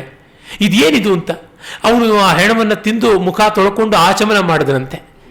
ಆಗ ಇವರು ಹೋಗಿ, ಏನಿದು, ನೀನು ನೋಡಿದ್ರೆ ದೇವತೆಗಳಿಗೆ ಗೌರವಾರ್ಹರಾಗಿ ಕಾಣಿಸ್ತೀಯ, ವಿಮಾನದಿಂದ ಬರುವುದೇನು, ನಿನ್ನ ವೇಷ ನೋಡಿದ್ರೆ ದಿವ್ಯ ಶರೀರ ಅಂತ ಗೊತ್ತಾಗ್ತಾ ಇದೆ, ಇನ್ನು ತಿಂತಾ ಇರೋದು ನೋಡಿದ್ರೆ ನಿನ್ನ ಹೆಣವೇ ಅಂತ ಕಾಣಿಸುತ್ತೆ, ಈ ನಿಂದ್ಯ ಕರ್ಮ ಎಂಥದ್ದು, ಈ ಉನ್ನತೋನ್ನತವಾದ ವರ್ತನೆ ಎಂಥದ್ದು ಅಂತ. ಅದಕ್ಕೆ ನೀವು ಅಗಸ್ತ್ಯ ಮಹರ್ಷಿಗಳ ಅಂತ. ಹೌದು, ನನಗೆ ಈ ಶಾಪ ವಿಮೋಚನೆ ಆಯಿತು ಅಂತ. ಏನು ಅಂದರೆ, ನಾನು ಒಬ್ಬ ದೊಡ್ಡ ರಾಜ, ಬೇಕಾದಷ್ಟು ತಪಸ್ಸು ಮಾಡಿ ಪುಣ್ಯಲೋಕಗಳನ್ನು ಪಡೆದೆ. ಆದರೆ ದೇವಲೋಕದಲ್ಲಿ ನನಗೆ ಹಸಿವು ಬಾಯಾರಿಕೆ ಬಾಧಿಸ್ತಾ ಇತ್ತು. ಯಾಕೆ ಅಂತ ದೇವತೆಗಳನ್ನೇ ಕೇಳಿದಾಗ ನೀನು ತಪಸ್ವಿಯಾಗಿದ್ದರೂ ಯಾರಿಗೂ ಒಂದು ತುತ್ತು ಅನ್ನ ಎತ್ತಿ ಕೊಟ್ಟವನಲ್ಲ, ಅದಕ್ಕಾಗಿ ಈ ಹಸಿವು ಬಾಯಾರಿಕೆ ಇಲ್ಲದ ಅಮೃತಾಂಧಸರು, ಅಮೃತವನ್ನು ತಿಂದಂಥವರು ಅಂತ ಯಾರಿದ್ದಾರೆ ಅಂಥ ಲೋಕದಲ್ಲಿಯೂ ನಿನಗೆ ಅದರ ಬಾಧೆ ಇದೆ. ಅದಕ್ಕೆ ಇರುವುದೊಂದೇ ದಾರಿ, ನೀನು ಯಾರಿಗೂ ಏನೂ ಕೊಡದೇ ಇದರಿಂದ ನಿನ್ನ ಶವವನ್ನೇ ನೀನು ತಿನ್ನಬೇಕು. ದಿವಸ ಬೆಳಗ್ಗೆ ಇಂಥ ಸರೋವರದಲ್ಲಿ ನಿನ್ನ ಹೆಣ ಬಿದ್ದಿರುತ್ತೆ ಫ್ರೆಶ್, ಅದನ್ನು ಹೋಗಿ ತಿನ್ನಬೇಕು ಮತ್ತು ವಾಪಸ್ ಬರಬೇಕು. ಈ ದೇವ ಶರೀರದಲ್ಲಿ ಇಂಥ ಕ್ರವ್ಯಾದ ಜನ್ಮದ ಕರ್ಮ ಮಾಡುವುದಾ? ಹೌದು. ಎಲ್ಲಿ ನೀನು ಯಾರಾದರೂ ಒಬ್ಬ ಯೋಗ್ಯರಾದ ಮಹನೀಯನಿಗೆ, ಅವನು ಯಾರು? ಅಗಸ್ತ್ಯ, ಆತನಿಗೆ ನೀನು ಯಾವುದನ್ನಾದರೂ ದಾನ ಮಾಡಬೇಕು ಅಂತ. ಅದಕ್ಕಾಗಿ ಈ ಸ್ಥಿತಿ ನನಗೆ ಬಂತು ಅಂತ. ಆಮೇಲೆ ಅಗಸ್ತ್ಯರಿಗೆ ತಾನು ಒಂದು ದಿವ್ಯಾಭರಣವನ್ನು ಕೊಡ್ತಾನೆ. ನನಗೆ ಈಗ ಕೊಡೋದಕ್ಕೆ ಅನ್ನ ಇಲ್ಲ, ಹಾಗಾಗಿ ಅನ್ನವನ್ನು ಕೊಳ್ಳಬಲ್ಲಂಥ ಒಂದು ಪದಾರ್ಥ ಕೊಡ್ತಾ ಇದ್ದೀನಿ, ಇದನ್ನು ತೆಗೆದುಕೊಂಡು ನನಗೆ ಅನ್ನರಣ ವಿಮುಕ್ತಿ ಆಯಿತು ಅಂತ ಹರಸಿ ಅಂತ. ಆಯಿತು, ಅನೃಣೋಸಿ ಅಂತ ಇವರು ಅಂದರು. ಅವನು ಸ್ವರ್ಗಕ್ಕೆ ಹೋದ. ಆ ಶವವೂ ಕೂಡ ಮಾಯವಾಯಿತಂತೆ. ಆ ಆಭರಣ ಅಗಸ್ತ್ಯರು ಇಟ್ಕೊಂಡ್ರ? ಇಲ್ಲ, ಅದನ್ನು ಅವರು ಶ್ರೀರಾಮನಿಗೆ ಕೊಡ್ತಾರೆ, ಉತ್ತರಾಖಂಡದಲ್ಲಿಯೇ ಕೊಡ್ತಾರೆ. ಆದರೆ ಅವರು ಯಾವುದನ್ನು ತಮ್ಮ ಪಾಲಿಗೆ ಇಟ್ಟುಕೊಂಡಂಥವರಲ್ಲ ಅಂತ. ಹೀಗೆ ಎಷ್ಟೆಷ್ಟೋ ಕಥೆಗಳು ಉಂಟು. ಈ ಒಂದು ಕಥೆ ಅಗಸ್ತ್ಯರ ವ್ಯಕ್ತಿತ್ವವನ್ನು ತೋರಿಸೋದು ಮಾತ್ರವಲ್ಲ, ನಮ್ಮ ಭಾರತೀಯ ಸಂಸ್ಕೃತಿ ಏನು ಹೇಳುತ್ತೆ, ವಾನಪ್ರಸ್ಥರಿಗೂ ಕೂಡ ಅತಿಥಿ ಸತ್ಕಾರದ ಹೊಣೆ ಹೋದದ್ದು ಅಲ್ಲ ಅಂತ. ನಮ್ಮ ದೇಶದಲ್ಲಿ ಅನ್ನ ವಿತರಣೆ ಆದಂತೆ ಇನ್ನು ಎಲ್ಲಿಯೂ ಇಲ್ಲ. Distribution of food is one of the greatest virtues our country, our culture. ಇಲ್ಲಿ ಅನ್ನಂ ಬಹುಕುರ್ವೀತ ಅಂತ ಅದಕ್ಕೆ ಬಂದದ್ದು, ಯಾರು ಹಸಿದವರು ಇರಬಾರದು ಅಂತನ್ನುವಂಥದ್ದು. ನ ಕಂಚನ ವಸತಿಂ ಪ್ರತ್ಯಾಚಕ್ಷೀತ ತದ್ವ್ರತಂ ಅಂತ ಉಪನಿಷತ್ತು ವೇದ ಅದನ್ನೇ ಹೇಳುವಂಥದ್ದು. ಹಾಗೆ ಅನ್ನಂನ ನಿಂದ್ಯಾತ್ ಅನ್ನವಾನ್ ಮಹಾನ್ ಭವತಿ, ಅನ್ನವನ್ನು ಕೊಡುವಂಥವನು ಹಾಗಾಗ್ತಾನೆ. ಆಮೇಲೆ ಇನ್ನೂ ಒಂದು ಏನಂದರೆ, ಅನ್ನವನ್ನು ಸಂಪಾದನೆ ಮಾಡ್ಕೊಳ್ಳೋದಕ್ಕೆ ಬೇಕಾದ ಜೀವಿಕಾ ವ್ಯಾಪಾರವನ್ನು ಕಲಿಸಬೇಕು ಅಂತದು ಉಂಟು. ಆ ದೃಷ್ಟಿಯಿಂದ ವಿದ್ಯಾ, ಕೌಶಲ, ಕಲಾ, ಶಿಲ್ಪ ಇವುಗಳೆಲ್ಲ ಬಂದದ್ದು. ಇರಲಿ, ಶ್ರೀರಾಮ ಇಂಥ ಅಗಸ್ತ್ಯರ ಆಶ್ರಮಕ್ಕೆ ಹೊರಡಬೇಕು ಅಂತ ಪ್ರಯಾಣ ಮಾಡ್ತಾನೆ. ಹಾಗೆ ಹೋದಾಗ ಅಲ್ಲಿ ಒಂದು ಸುಂದರವಾದ ಸರೋವರ ಕಾಣಿಸುತ್ತೆ. ಪದ್ಮ ಪುಷ್ಕರ ಸಂಬಾಧಂ ಗಜಯೂಥೈರಲಂಕೃತಂ ಸಾರಸೈರ್ಹಂಸಕಾದಂಬೈ ಸಂಕುಲಂ ಜಲಚಾರಿಭಿಃ ಪ್ರಸನ್ನ ಸಲಿಲೇ ರಮ್ಯೇ ತಸ್ಮಿನ್ ಸರಸಿ ಶುಶ್ರುವೆ ಗೀತವಾದಿತ್ರ ನಿರ್ಘೋಷೋ ನತು ಕಶ್ಚನ ದೃಶ್ಯತೆ. ರಮಣೀಯವಾದ ಸರೋವರ, ಹಂಸಕಾರಂಡವ ಚಕ್ರವಾಕ ಕ್ರೌಂಚಾದಿಗಳೆಲ್ಲ ಇವೆ, ಕಮಲ ಕಲ್ಹಾರಾದಿಗಳೆಲ್ಲ ಅರಳಿವೆ. ಆ ರೀತಿಯಾದ ಸರೋವರದಲ್ಲಿ ರಮಣೀಯವಾದ ಗೀತವಾದಿತ್ಯರ ಘೋಷ, ಮ್ಯೂಸಿಕ್ ವಿತ್ ಇನ್ಸ್ಟ್ರೂಮೆಂಟ್ಸ್, ಅಕಾಂಪನಿಯಿಂಗ್ ಇನ್ಸ್ಟ್ರೂಮೆಂಟ್ಸ್, ಅವುಗಳ ಜೊತೆಗೆ ಆ ನಾದ ಸುಧೆ ಕೇಳಿಸ್ತಾ ಇದೆ. ಯಾರೂ ಕಾಣಿಸ್ತಾ ಇಲ್ಲ. ಇದು ಏನು ಅಂತ ಹೇಳಿ ಕುತೂಹಲದಿಂದ ಲಕ್ಷ್ಮಣ ಮತ್ತು ರಾಮ ಇಬ್ಬರು ಹತ್ತಿರ ಇದ್ದೊಬ್ಬ ಋಷಿ ಧರ್ಮಭೃತ ಅಂತ ಅವನನ್ನು ಕೇಳ್ತಾರೆ. ಆಗ ಧರ್ಮಭೃತ ಹೇಳ್ತಾನೆ, ಇದು ಪಂಚಾಪ್ಸರೋ ಅಂತ ಒಂದು ಸರೋವರ. ಪಂಚಾಪ್ಸರೋ ಸರೋವರ ಅಂದರೆ, ಪಂಚಾಪ್ಸರ ಅಂದರೆ 5 ಜನ ಅಪ್ಸರೆಯರು. ಇಲ್ಲಿ ಮಾಂಡಕರ್ಣಿ ಅಂತಕ್ಕಂಥ ಒಬ್ಬ ಮಹಾನುಭಾವನಾದಂಥ ತಪಸ್ವಿ ಇದ್ದ. ಆ ತಪಸ್ವಿಯ ತಪೋಬಲದಿಂದ ಇಡೀ ಲೋಕಗಳೇ ದಗ್ಧವಾಗುವ ಸ್ಥಿತಿ ಬಂದಾಗ ಇಂದ್ರನಿಗೆ ಅಳುಕಾಯಿತು. ಇವನನ್ನು ಹೇಗಾದರೂ ಮರಳು ಮಾಡಬೇಕು ಅಂತ 5 ಅಪ್ಸರೆಯರನ್ನ ಕಳಿಸ್ದ. ಪ್ರಧಾನ ಅಪ್ಸರಸ ಪಂಚ ವಿದ್ಯುತ್ ಚಲಿತ ವರ್ಚಸ, ಮಿಂಚಿದ್ದಂತೆ ಇದ್ದಂಥ 5 ಸುಂದರಿಯರನ್ನ ಕಳಿಸಿಕೊಟ್ಟ. 5 ಮಾಂಡಕರ್ಣಿಯನ್ನ ಆಕರ್ಷಣೆ ಮಾಡಿಕೊಂಡ್ರು. ನೀತೋ ಮದನವಶ್ಯತ್ವಂ ಸುರಾಣಾಂ ಕಾರ್ಯಸಿದ್ಧಯೇ. ಅವನು ಆತ್ಮಜ್ಞಾನಿ ಆಗಿದ್ದರೂ ಮಹರ್ಷಿ ಇವರಿಗೆ ವಶವಾಗಿ ಬಿಟ್ಟ. ಈ ಸರೋವರದ ಕೆಳಗೆ ಒಂದು ಭವನ ಇದೆ. ಅಲ್ಲಿ 5 ಅಪ್ಸರೆಯರು ನಿತ್ಯವೂ ನೃತ್ಯ ಗೀತ ವಾದಿತ್ರಗಳಿಂದ ಅವನನ್ನು ರಂಜಿಸ್ತಾ ಇರ್ತಾರೆ. ನೃತ್ಯ ಕಾಣಿಸೋಲ್ಲ, ಗೀತ ಮಾತ್ರ ನಮಗೆ ಕೇಳಿಸ್ತಾ ಇರುತ್ತೆ. ರಮಯಂತಿ ತಪೋಯೋಗಾನ್ ಮುನಿಂ ಯೌವನಮಸ್ಥಿತಂ ತಾಸಾಂ ಸಂಕ್ರೀಡಮಾನಾನಾಂ ಏಷ ವಾದಿತ್ರ ನಿಸ್ವನಃ. ಎಷ್ಟು 1000 ವರ್ಷಗಳಿಂದಲೂ ಕೂಡ ಇದು ನಿಂತಿಲ್ಲ. ಅವರ ತಪಸ್ಸು ಪೂರ್ತಿ ಕ್ಷೀಣವಾದಾಗ ಇವರು ಹೊರಟೋಗ್ತಾರೆ. ಅದು ಕ್ಷೀಣವಾಗ್ತಾ ಇದೆಯೋ ನಮಗೆ ಗೊತ್ತಾಗ್ತಾ ಇಲ್ಲ ಅಂತ. ಆಹಾ, ಇಂಥದ್ದಿದು ಆಶ್ಚರ್ಯ ಅಂತ. ಇಂಥದ್ದೆಲ್ಲ ಯಾಕೆ ಬೇಕು? ಯಾರು ನಂಬೋದಕ್ಕಾಗತ್ತೆ? ಕಾವ್ಯದಲ್ಲಿ ಒಂದು ವೆರೈಟಿ ಬೇಕಾಗಿದೆ, ಅದಕ್ಕೋಸ್ಕರ ಮಾಡುವಂಥದ್ದು. ಹಾಗಲ್ಲದೆ ಅದ್ಭುತವಾದ ಒಬ್ಬ ವ್ಯಕ್ತಿಯನ್ನು ನೋಡಕ್ಕೆ ಹೋಗುವಾಗ ಇನ್ನೆಷ್ಟೆಷ್ಟೋ ಅದ್ಭುತಗಳು ಕಾಣಿಸ್ತಾ ಇರುತ್ತವೆ ಎನ್ನುವಂಥದ್ದು. ಇದು ಬರದೇ ಇದ್ರೆ ರಾಮಾಯಣಕ್ಕೆ ಏನಾದ್ರು ಕುಂದ? ಖಂಡಿತ ಇಲ್ಲ. ಹಾಗಾದರೆ ಮತ್ತೆ ಯಾತಕ್ಕಿದೆ ಅಂದರೆ, ಒಂದು ಹಂಡೆ ಹಾಲಿಗೆ ಒಂದು ಚಮಚ ನೀರು ಹಾಕಿದ್ರೆ ಏನಾದರೂ ಆಗುತ್ತಾ? ಏನೂ ಆಗೋದಿಲ್ಲ. ಅದೇ ಒಂದು ಸ್ವಲ್ಪ ಕೆಡುತ್ತಲ್ಲ ಹಾಲು, ಅಷ್ಟು ಮಟ್ಟಿಗೆ ಸೂಕ್ಷ್ಮೇಕ್ಷಿಗಳಿಗೆ.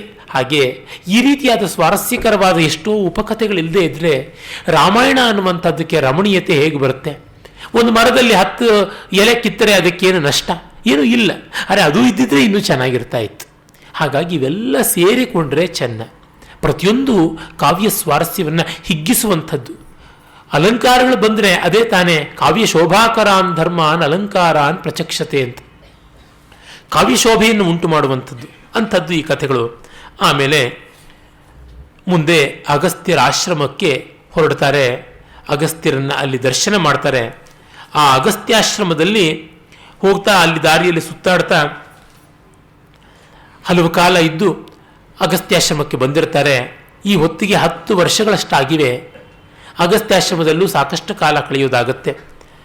ಅವರು ಅಗಸ್ತ್ಯರನ್ನು ಕಾಣುವಾಗ ಸುತೀಕ್ಷ್ಣರ ಸ್ವರ್ಗಲೋಕಕ್ಕೆ ಹೋಗುವ ಬಯಕೆ ಇದ್ದವರು ರಾಮನ ಸಾನ್ನಿಧ್ಯಕ್ಕೋಸ್ಕರವಾಗಿ ಇನ್ನೂ ಕೆಲವು ಕಾಲ ಅಲ್ಲೇ ಇರಬೇಕು ಅಂತ ಉಳಿದಿದ್ದರು. ಅವರು ಅಗಸ್ತ್ಯರ ಮಹಾತ್ಮೆಯನ್ನೆಲ್ಲ ತುಂಬ ಚೆನ್ನಾಗಿ ವಿಸ್ತರಿಸಿ ಹೇಳ್ತಾರೆ. ಅದನ್ನು ತಿಳ್ಕೊಂಡು ಅವರು ಹೋಗ್ತಾರೆ. ಅಂದರೆ ಒಂದು ಸ್ಥಳಕ್ಕೆ ಹೋಗುವ ಮುನ್ನ ಅದರ ಬಗ್ಗೆ ತಿಳಿವಿದ್ದರೆ ಒಳ್ಳೆಯದು. ಅವ್ರು ಎಂಥವ್ರು ಅಂತ ಗೊತ್ತಿದ್ದರೆ ಒಳ್ಳೆಯದು. ಇಲ್ಲದೇ ಇದ್ದರೆ ಮಹಾಸತ್ವ ಅಪಿ ಅಭಿಭೂಯಂತೆ. ದೊಡ್ಡವರನ್ನು ನಾವು ಇವರು ಎಷ್ಟು ದೊಡ್ಡವರು ಏನೋ ತಿಳ್ಕೊಳ್ಳದೆ ಹಾಗೆ ತಳ್ಳಾಕೊಂಡು ಹೊರಟೋಗ್ತೀವಿ. DVG ಅವ್ರ ಬಗ್ಗೆನೇ ಕೆಲವರು ಹೇಳಿದ್ದುಂಟು ನನಗೆ. ಅಯ್ಯೋ ಇಷ್ಟೆಲ್ಲ ದೊಡ್ಡವರಾಗಿದ್ರು ಅಂತ ನಮಗೆ ಗೊತ್ತೇ ಇರಲಿಲ್ಲ. ವೆಂಕಟರಮಣನ್ ಅವರ ಪುಸ್ತಕ ವೆಂಕಟರಮಣನ್ DR ವೆಂಕಟರಮಣನ್ ಅವ್ರದ್ದು ವಿರಕ್ತ ರಾಷ್ಟ್ರಕ ಓದಿದ್ವಿ. ಅಯ್ಯೋ ನಮ್ಮ ರಸ್ತೆಯಲ್ಲೇ ಇದ್ರು ಗೊತ್ತಾಗಲಿಲ್ವಲ್ಲ ಅಂತಂದವರು ಉಂಟು. ಹೀಗೆ ಎಷ್ಟೋ ಬಾರಿ ದೊಡ್ಡವರು ಇರುವಂಥದ್ದು ನಮಗೆ ತಿಳಿಯೋದಿಲ್ಲ. ಅದಕ್ಕಾಗಿ ತಿಳ್ಕೊಂಡು ಹೋಗಬೇಕಾಗುತ್ತೆ. ಎಲ್ಲಿವರೆಗೂ ಅಂದರೆ ಒಂದು ಸಿನಿಮಾ ಆಗಲಿ ಹಿಸ್ಟಾರಿಕಲ್ ಫಿಲ್ಮ್ ಅಂತಿದ್ರೆ ಅದರ ಬಗ್ಗೆ ಓದಿಕೊಂಡು ಹೋಗೋದು ಒಳ್ಳೆಯದು. ಅದು ಏನು ಸಂದರ್ಭ ಸ್ವಾರಸ್ಯ ಗೊತ್ತಾಗುತ್ತೆ. ಒಂದು ಸಂಗೀತವೋ ಒಂದು ನಾಟಕವೋ ಯಾವುದಾದ್ರೂ ಕೂಡ ಅದರ ಬಗ್ಗೆ ಒಂದಿಷ್ಟು ಮಾಹಿತಿ ಇದ್ದರೆ ನಮಗೆ ಒಳ್ಳೆಯದು. ರಾಮ ಇದೆಲ್ಲ ಚೆನ್ನಾಗಿ ಬಲ್ಲಂಥ ವಿಶಾರದ. ಆಗ ಈ ವಾತಾಪಿ ಇಲ್ವಲ ಅವರನ್ನು ನಾಶನ ಮಾಡಿದ್ದು ಹೇಗೆ ಎನ್ನುವ ಕಥೆಯನ್ನು ಹೇಳ್ತಾರೆ. ಅದು ಸ್ವಾರಸ್ಯಕಾರಿಯಾದದ್ದು. ಹಿಂದೊಮ್ಮೆ ವಾತಾಪಿ ಇಲ್ವಲ ಅನ್ನುವ ಸೋದರರು ಲೋಕಕಂಟಕರಾಗಿ ಜನರನ್ನೆಲ್ಲ ಹಿಂಸೆ ಮಾಡ್ತಾ ಇದ್ರು. ವಿಶೇಷತಃ ಋಷಿಗಳನ್ನು ನಮ್ಮಲ್ಲಿ ಶ್ರಾದ್ದ ಅದಕ್ಕಾಗಿ ಬರಬೇಕು ಅಂತ ಕರೆದು ಬಿಟ್ಟು ವಾತಾಪಿಯನ್ನು ಆಗೆಲ್ಲ ಶ್ರಾದ್ದ ಸಮಾಂಸವೂ ಆಗಿತ್ತು. ಪಶುವಾಗಿ ಮಾಡಿ ಅವನನ್ನು ಕೊಂದು ಬಡಿಸಿಬಿಟ್ಟು ಕಡೆಗೆ ವಾತಾಪೆ ಬಹಿರೇಹಿ ವಾತಾಪೆ ಹೊರಗೆ ಬಾ ಅಂತಂತ ಕರೆದಾಗ ಅವನು ತಿವಿದುಕೊಂಡು ಇವರು ಹೊಟ್ಟೆ ಸೀಳಿಕೊಂಡು ಬರ್ತಾ ಇದ್ದ ಅಂತ. ಇತ್ತ ಕಡೆ ಅಗಸ್ತ್ಯರಿಗೆ ಲೋಪಾಮುದ್ರೆಗಾಗಿ ಅವಳು ರಾಜಪುತ್ರಿ, ಅವಳಿಗಾಗಿ ಒಂದು ಸ್ವಲ್ಪ ಅನುಕೂಲ ಮಾಡಿಕೊಡಬೇಕು ಅಂತ ಸ್ವಲ್ಪ ಧನಕ್ಕೋಸ್ಕರ ಹಲವು ರಾಜರನ್ನು ಕೇಳಿದ್ರು. ಎಷ್ಟೋ ಜನ ರಾಜರು ಧರ್ಮಾತ್ಮರ ಪಾಪ ವ್ರತ ಇರಲಿಲ್ಲ. ಆಗ ಇಲ್ವಲನ ಹತ್ರ ಇದೆ ಅಂತ ಗೊತ್ತಾಯಿತು. ಅವನು ಮಹಾ ನೀಚ, ಅವನು ಎಲ್ಲರನ್ನೂ ಸಂಹಾರ ಮಾಡ್ತಾನೆ, ಅಲ್ಲಿಗೆ ಹೋಗಬೇಕು ಅಂತ ಹೋದರು. ವಾತಾಪಿಯನ್ನು ತಿಂದರು. ವಾತಾಪೆ ಬಹಿರೇಹಿ ಅಂದರೆ ಎಲ್ಲಿ ಬರೋದಕ್ಕೆ ಸಾಧ್ಯ? ವಾತಾಪೆ ಜೀರ್ಣೋಭವ ಅಂತ, ಜೀರ್ಣವಾಗಿದ್ದೀಯೆ ಅಂತ. ಇಲ್ಲಿ ತಾತ್ಪರ್ಯ ಇಷ್ಟೇ, ಇವರು ಯಾವ ದುಷ್ಟತೆಯನ್ನು ಜೀರ್ಣ ಮಾಡಿಕೊಳ್ಳಬಲ್ಲಂಥ ಶಕ್ತಿ ಉಳ್ಳವರಾಗಿದ್ದರು. KM ಮುನ್ಷಿಯವರು ಅವರ ಭಗವಾನ್ ಕೌಟಿಲ್ಯ ಅನ್ನುವಂಥ ಭಗವಾನ್ ಪರಶುರಾಮ ಅನ್ನುವಂಥ ಒಂದು ಬಹಳ ಒಳ್ಳೆಯ ಕಾದಂಬರಿ ಉಂಟು. ಅಲ್ಲಿ ತೋರಿಸ್ತಾರೆ ಅಗಸ್ತ್ಯ ಮತ್ತು ಅಗಸ್ತ್ಯ ಪರಂಪರೆಯವರು ಹೇಗೆ ವೀರ ಯೋಧರು ಆಗಿದ್ದರು, ಕ್ಷಾತ್ರವನ್ನು ಉಳಿಸಿಕೊಂಡಿದ್ರು ಅಂತ. ಅಂಥವರು ಇವರು ಸಪ್ತರ್ಷಿಗಳಲ್ಲಿ ಒಬ್ಬರು ಅಂತ ಪ್ರಖ್ಯಾತರಾದವರು. ಒಂದು ಕಲ್ಪದ ಸಪ್ತರ್ಷಿಗಳಲ್ಲಿ ಇವರು ಕೂಡ ಇದ್ದರು. ಈ ಕಥೆಯನ್ನೆಲ್ಲ ಕೇಳಿಕೊಂಡು ಅಲ್ಲಿಗೆ ರಾಮ ಹೋಗಿ ಸಾಯಂಕಾಲದ ಹೊತ್ತಿಗೆ ಬಂದು ತಲುಪ್ತಾನೆ. ರಾಮಸ್ಯಾಸ್ತಂಗತ ಸೂರ್ಯ ಸಂಧ್ಯಾಕಾಲೋಭ್ಯ ವರ್ತತ ಉಪಾಸ್ಯ ಪಶ್ಚಿಮಾಂ ಸಂಧ್ಯಾಂ ಸಹ ಭ್ರಾತ್ರ ಯಥಾ ವಿಧಿ. ಸಾಯಂ ಸಂಧ್ಯೆಯನ್ನು ಮಾಡಿ ಅಗಸ್ತ್ಯರನ್ನು ನೋಡೋದಕ್ಕೆ ಹೋಗ್ತಾನೆ. ಆಮೇಲೆ ರಾಮನೇ ಮತ್ತು ಹಲವು ಅಗಸ್ತ್ಯರ ಕಥೆಗಳನ್ನು, ಈ ವಿಂಧ್ಯದ ಗರ್ವವನ್ನು ತಡೆದಂಥ ಕಥೆಯನ್ನು, ಅದನ್ನೆಲ್ಲವನ್ನೂ ಕೂಡ ಹೇಳ್ತಾನೆ. ಮತ್ತು ಇನ್ನೂ ಒಂದು ಮಾತನ್ನು ಹೇಳ್ತಾನೆ, ಇಂಥ ಮಹನೀಯರು ದಕ್ಷಿಣದಲ್ಲಿ ಇರುವುದರಿಂದ ಎಷ್ಟೋ ರಾಕ್ಷಸ ಬಾಧೆ ಕಡಿಮೆಯಾಗಿದೆ, ಇವರು ಮಹಾನುಭಾವರು ಅಂತ ಹೇಳಿ ಅವರನ್ನು ಹೋಗಿ ನೋಡ್ತಾನೆ. ಅಗಸ್ತ್ಯರನ್ನ ಹೋಗಿ ನೋಡಿ, ರಾಮ ಪ್ರಾಪ್ತೋ ಮುನಿಂ ದ್ರಷ್ಟುಂ ಭಾರ್ಯೆಯ ಸಹ ಸೀತೆಯ ರಾಜ ದಶರಥೋ ನಾಮ ಜ್ಯೇಷ್ಠ ಸತ್ಯ ತಸ್ಯ ಸುತೋ ಬಲಿ ಲಕ್ಷ್ಮಣೋ ನಾಮ ತಸ್ಯಾಹಂ ಭ್ರಾತಾತ್ವರಜೋಹಿತ ಅಂತ ಲಕ್ಷ್ಮಣ ಹೋಗಿ ನಮ್ಮ ಅಣ್ಣ ತಮ್ಮನ್ನು ನೋಡಬೇಕು, ನಿಮ್ಮ ಸಮಯ ಏನು ಅಂತೆಲ್ಲ ಕೇಳಿಕೊಂಡು ಬಂದು ಆಮೇಲೆ ಬಹಳ ಸಂತೋಷಪಟ್ಟು ರಾಮ ಸೀತೆ ಲಕ್ಷ್ಮಣರಿಗೆ ಅವರು ಸ್ವಾಗತವನ್ನು ಕೊಡ್ತಾರೆ. ಬಹಳ ಸಂತೋಷ. ದಿಷ್ಟ್ಯಾ ರಾಮಶ್ಚಿರಸ್ಯಾದ್ಯ ದಷ್ಟುಂ ಮಾಂ ಸಮುಪಾಗತಃ. ನಮ್ಮ ಪುಣ್ಯ, ರಾಮ ಇಷ್ಟು ಕಾಲ ಆದಮೇಲೆ ನಮ್ಮ ಆಶ್ರಮಕ್ಕೆ ಬರ್ತಾ ಇದ್ದಾನೆ. ಮನಸಾ ಕಾಂಕ್ಷಿತಂ ಹ್ಯಸ್ಯ ಮಯಾಪ್ಯಾಗಮನಂ ಪ್ರತಿ ಗಮ್ಯತಾಂ ಸತ್ಕೃತೋ ರಾಮ ಸಭಾರ್ಯ ಸಹ ಲಕ್ಷ್ಮಣ. ಬೇಗ ಹೋಗಿ ರಾಮನಿಗೆ ಒಳ್ಳೆಯ ಸ್ವಾಗತಕ್ಕೆ ಏರ್ಪಾಟು ಮಾಡಿ, ನಾನು ತುಂಬ ದಿವಸ ಬಯಸಿದ್ದೆ ರಾಮನ ಕಾಣಬೇಕು, ರಾಮ ಇಲ್ಲಿಗೆ ಬರಲಿ ಅಂತ ಹೇಳಿ. ಇದು ಋಷಿಗಳ ಜೊತೆ ರಾಮನಿಗಿದ್ದ ರ್ಯಾಪೋರ್ಟ್. ಎಲ್ಲರಿಗೂ ಗೊತ್ತು ವಿಶ್ವಾಮಿತ್ರನ ಯಾಗ ರಕ್ಷಣೆ ಮಾಡಿದವನು. ನಮ್ಮ ಋಷಿ ಸಂಸ್ಕೃತಿಯ ಜೊತೆಗೆ ಇವನ ಹೃದಯ ಸಂವಾದ ಹೇಗಿದೆ ಅನ್ನೋದನ್ನು ತಿಳ್ಕೊಂಡಿರುವುದು.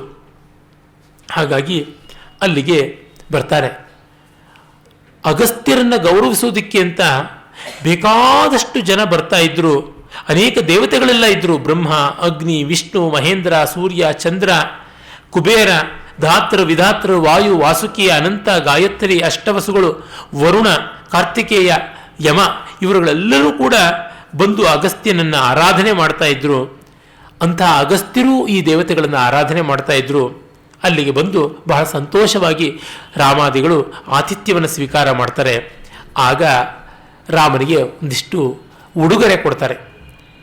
ಇದಂ ದಿವ್ಯಂ ಮಹಚ್ಚಾಪಂ ಹೇಮರತ್ನ ವಿಭೂಷಿತಂ ವೈಷ್ಣವಂ ಪುರುಷವ್ಯಾಘ್ರ ನಿರ್ಮಿತಂ ವಿಶ್ವಕರ್ಮಣ ಅಮೋಘ ಸೂರ್ಯಸಂಕಾಶೋ ಬ್ರಹ್ಮದತ್ತ ಶರೋ ಮಮ ಶರೋತ್ತಮ ದತ್ತೌ ಮಮ ಮಹೇಂದ್ರೇಣ ತೂಣಿ ಚಕ್ಷಯ ಸಾಯಕೌ ಸಂಪೂರ್ಣೌ ನಿಶಿತೈರ್ಬಾಣೈರ್ ಜ್ವಲದ್ಭಿರಿವ ಪಾವಕೈ ಮಹಾರಜತಕೋಶೋಯಂ ಅಸಿರ್ ಹೇಮವಿಭೂಷಿತಃ ಅನೇನ ಧನುಷಾರಾಮ ಹತ್ವಾ ಸಂಖ್ಯೆ ಮಹಾಸುರಾನ್ ಆಜಹಾರ ಶ್ರಿಯಂ ದೀಪ್ತಾಂ ಪುರಾ ವಿಷ್ಣುರ್ದಿವೋಕಸಾಂ. ಇದು ನೋಡಪ್ಪ ವೈಷ್ಣವ ಧನುಸ್ಸು, ಇದು ನೋಡು ಅಕ್ಷಯ ತುಣೀರಗಳು, ಇದು ದಿವ್ಯವಾದಂಥ ಖಡ್ಗಗಳು, ಇವು ಮಹಾಸ್ತ್ರಗಳು, ಇವನ್ನೆಲ್ಲ ನಿನಗೆ ಕೊಡ್ತಾ ಇದ್ದೀನಿ. ಇವುಗಳಿಂದ ನೀನು ರಾಕ್ಷಸ ಸಂಹಾರವನ್ನು ಮಾಡು ಅಂತ ಕೊಡ್ತಾರೆ. ಮೊದಲೇ ಹೇಳಿದಂತೆ ಅಗಸ್ತ್ಯರು ವೀರ ಯೋಧರೂ ಆಗಿದ್ದರು. ಕ್ಷಾತ್ರ ಅವರಲ್ಲಿ ಮೂರ್ತಿ ಭವಿಸಿತ್ತು. ಇಂಥ ಅಗಸ್ತ್ಯರು ರಾಮನಿಗೆ ಈ ಎಲ್ಲ ಉಡುಗೊರೆಯನ್ನು ಕೊಟ್ಟದ್ದು ರಾಕ್ಷಸ ಸಂಹಾರಕ್ಕೆ. ಅಂದರೆ ಸೀತೆಗೆ ಒಪ್ಪಿಗೆ ಆಗೋದಿಲ್ವ? ಋಷಿಗಳಲ್ಲಿ ಋಷಿಗಳು, ಜ್ಞಾನಿಗಳಲ್ಲಿ ಜ್ಞಾನಿಗಳು, ಸಪ್ತರ್ಷಿಗಳಲ್ಲಿ ಒಬ್ಬರು ಗೋತ್ರ ಪ್ರವರ್ತಕರಾದಂತಹ ಪರಮಾಚಾರ್ಯರು, ಕುಲಾಧಿಪತಿಗಳು, ಇಂಥವರು ರಾಮನಿಗೆ ಕ್ಷಾತ್ರ ಬೇಕು, ರಾಕ್ಷಸ ಸಂಹಾರ ನಡೆಯಬೇಕು ಅಂತಂದರೆ ನ್ಯಾಚುರಲಿ ಕನ್ವಿನ್ಸ್ ಆಗಿರುತ್ತೆ, ರಾಮನ ದಾರಿ ಸರಿ ಅಂತ ಗೊತ್ತಾಗಿರುತ್ತೆ. ಅಗಸ್ತ್ಯರ ಪಾತ್ರ ರಾಮಾಯಣದಲ್ಲಿ ಅರಣ್ಯಕಾಂಡದಲ್ಲಿ ಮಾತ್ರವಲ್ಲದೆ ಮುತ್ತರಕಾಂಡದ ಕಥೆ ಹೇಳಿದೆ ಅದು ಮಾತ್ರವಲ್ಲದೆ ಯುದ್ಧಕಾಂಡದಲ್ಲಿ ಬರುತ್ತೆ. ಆದಿತ್ಯ ಹೃದಯವನ್ನು ಯುದ್ಧದಲ್ಲಿ ರಾಮನಿಗೆ ಉಪದೇಶ ಮಾಡಿದ್ದವರೇ ಅಲ್ವ. ಅಂದರೆ ಅಗಸ್ತ್ಯರು ಎಷ್ಟು ಕೂಲಂಕಷವಾಗಿ ಇಡೀ ಲೋಕಹಿತವನ್ನು ಗಮನಿಸಿಕೊಂಡು ವರ್ತಿಸ್ತಾ ಇದ್ರು ಅಂತ ಗೊತ್ತಾಗುತ್ತೆ. ಮತ್ತು ರಾಮನಿಗೆ ಈ ದಿವ್ಯಾಯುಧಗಳು ಸಂಕ್ರಾಂತವಾಗುತ್ತವೆ. ಒಂದು ಕಡೆ ವಿಶ್ವಾಮಿತ್ರನಿಂದ ಪಡೆದದ್ದು, ಇನ್ನೊಂದು ಕಡೆ ಅಗಸ್ತ್ಯರಿಂದ ಪಡೆದದ್ದು. ಹೀಗೆ ಉಭಯತಾ ರಾಮ ಅನುಕೂಲಿಯಾಗ್ತಾನೆ. ಇದು ರಾಮನಿಗೆ ಮತ್ತು ಭಾರತೀಯ ಸಂಸ್ಕೃತಿಗೆ ಇದ್ದಂತಹ ರಕ್ಷಕ ಭಾವ. ಇಲ್ಲಿ ನೋಡಿ, ಅಗಸ್ತ್ಯರು ತಾವೇ ಬಿಲ್ಲಿಡಿದು ಯುದ್ಧ ಮಾಡ್ಬೋದಾಗಿತ್ತು. ಇಲ್ಲ, ಅದು ಸ್ಪೆಷಲ್ ಕೇಸ್, ತಾನು ಮಾಡಬಾರದು, ಅದಕ್ಕೋಸ್ಕರ ಇದು ರಾಮನಿಗೆ ಸಲ್ಲುವಂಥದ್ದು ಅಂತ ಮಾಡಿದ್ದು. ಸರಿ, ಇವರಿಬ್ಬರೂ ಸೇರಿ ಕ್ಷತ್ರಿಯ ಬ್ರಾಹ್ಮಣ ಸಂಯೋಗ ಸೇರಿ ಶೂದ್ರ ಸಂಸ್ಕೃತಿಯನ್ನು ಧ್ವಂಸ ಮಾಡಿದಂತೆ ಎನ್ನುವ ವ್ಯಾಖ್ಯಾನವನ್ನು ಮಾಡಿದ್ದಾರೆ. ನಿಷಾದರಾಜನಾದಂತಹ ಗುಹನಿಗೇನಾದರೂ ರಾಮ ಅಪಕಾರ ಮಾಡಿದ? ಮತಂಗ ಮಹರ್ಷಿಗಳು, ಮತಂಗ ಹೆಸರೇ ಸೂಚಿಸುವಂತೆ ಅವರು ಅಂತ್ಯ ಜಾತಿಯವರು. ಶಮಣಿ, ಅವಳು ವ್ಯಾಧೆ, ಆಕೆ ಶಬರಿ, ಅವಳಿಗೇನಾದರೂ ಮಾಡಿದ್ನ ತೊಂದರೆ? ರಾವಣಾಸುರ, ಅವನೇನು SC ST ಅಲ್ವಲ್ಲ, ಬ್ರಾಹ್ಮಣ ಕುಲದಲ್ಲಿ ಹುಟ್ಟಿದವನು, ನಿತ್ಯವೂ ಸಂಧ್ಯಾವಂದನಾದಿಗಳು ಮಾಡ್ತಾ ಇದ್ದ ವೇದಾಧ್ಯಯನ ಸಂಪನ್ನನಾದವನು, ಅವನನ್ನು ಕೊಲ್ಲಿಲ್ವಾ? ಏನು ಮಾಡಿದ್ದು? ರಾವಣನ ಕೊಂದ, ಹೌದು, ಅವನು ದಾನವ ಕುಲದವನು ಅಂದರೆ ವಿಭೀಷಣನ ಸುಮ್ಮನೆ ಬಿಟ್ಟನಲ್ಲ. ವಿಭೀಷಣ ರಾಮನಿಗೆ ಶರಣಾಗಿಬಿಟ್ಟ ಅಷ್ಟೇನೆ. ಶರಣಾಗತಿ ಒಂದೇ ಸಾಲದು, ಯೋಗ್ಯತೆಯೂ ಬೇಕು. ವಿಭೀಷಣ ಏನಾದರೂ ಕನಸು ಕಂಡಿದ್ದನ ನಾನು ರಾಮನ ಶರಣಾಗ್ತೀನಿ ಅಂತ? ಹನುಮಂತ ಬಂದಾಗ ಹನುಮಂತನ ಪರವಾಗಿ, ಧರ್ಮದ ಪರವಾಗಿ ವಾದ ಮಾಡಿದವರು ಯಾರು? ಹೀಗೆಲ್ಲ ನೋಡಿದಾಗ ಇದು ವರ್ಣ ಸಂಘರ್ಷ ಅಲ್ಲ, ಧರ್ಮಾಧರ್ಮ ಸಂಘರ್ಷ ಅಂತ ಗೊತ್ತಾಗುತ್ತೆ. ತುಂಬ ಜನ ರಾಮಾಯಣ ಮಹಾಭಾರತಾದಿಗಳನ್ನು ವರ್ಗ ಸಂಘರ್ಷ, ವರ್ಣ ಸಂಘರ್ಷ, ಜಾತಿ ಮತ ಸಂಘರ್ಷ, ಜನಾಂಗೀಯ ಸಂಘರ್ಷ ಅಂತಾರೆ. ಅಲ್ಲವೇ ಅಲ್ಲ. ವಸ್ತುತಃ ಇದು ನಡೆದಂಥದ್ದು ಒಳಿತು ಕೆಡಕುಗಳ ಸಂಗ್ರಾಮ. ಎಲ್ಲಿಯೂ ಕೆಡಕಿರೋಕ್ಕೆ ಸಾಧ್ಯ, ಎಲ್ಲಿಯೂ ಒಳಿತಿರೋಕ್ಕೆ ಸಾಧ್ಯ. ಅಯೋಧ್ಯೆಯಲ್ಲಿಯೇ ಕೈಕೇಯಿ ಇದ್ದಳು, ಮಂಥರೆ ಇದ್ದಳು. ಇನ್ನು ಅಲ್ಲಿ ಲಂಕೆಯಲ್ಲಿ ಸರಮ ಇದ್ದಳು, ಅನಲ ಇದ್ದಳು, ಮಂಡೋದರಿಯೇ ಇದ್ದಳು. ಇವರೆಲ್ಲ ಒಳ್ಳೆಯವರಲ್ವ? ಅಲ್ಲಿ ಶೂರ್ಪಣಖಿಯೂ ಇದ್ದಳು, ಇಲ್ಲಿ ಸುಮಿತ್ರೆಯೂ ಇದ್ದಳು. ಹೀಗೆ ಎಲ್ಲೆಲ್ಲಿಯೂ ಒಳಿತು ಕೆಡಕು ಇದೆ. ಅದನ್ನು ಒಂದು ಜಾತಿಗೆ, ಒಂದು ವರ್ಣಕ್ಕೆ, ಒಂದು ಜನಾಂಗಕ್ಕೆ ತೀರ್ಮಾನ ಮಾಡಿ ಹೇಳುವುದಲ್ಲ. ಯಾವುದು ಒಳಿತು ಅದನ್ನು ಗ್ರಹಿಸಬೇಕು ಅನ್ನೋದು ರಾಮ ತಾನು ಕಲಿತ ಪಾಠ, ಜನತೆಗೆ ಕಲಿಸಿದ ಪಾಠ ಅಂತ ಶ್ರೀರಾಮಚಂದ್ರನ ಮುಂದಿನ ವರ್ತನೆಯನ್ನು ನಾಳೆ ನೋಡೋಣ. ತತ್ಸತ್.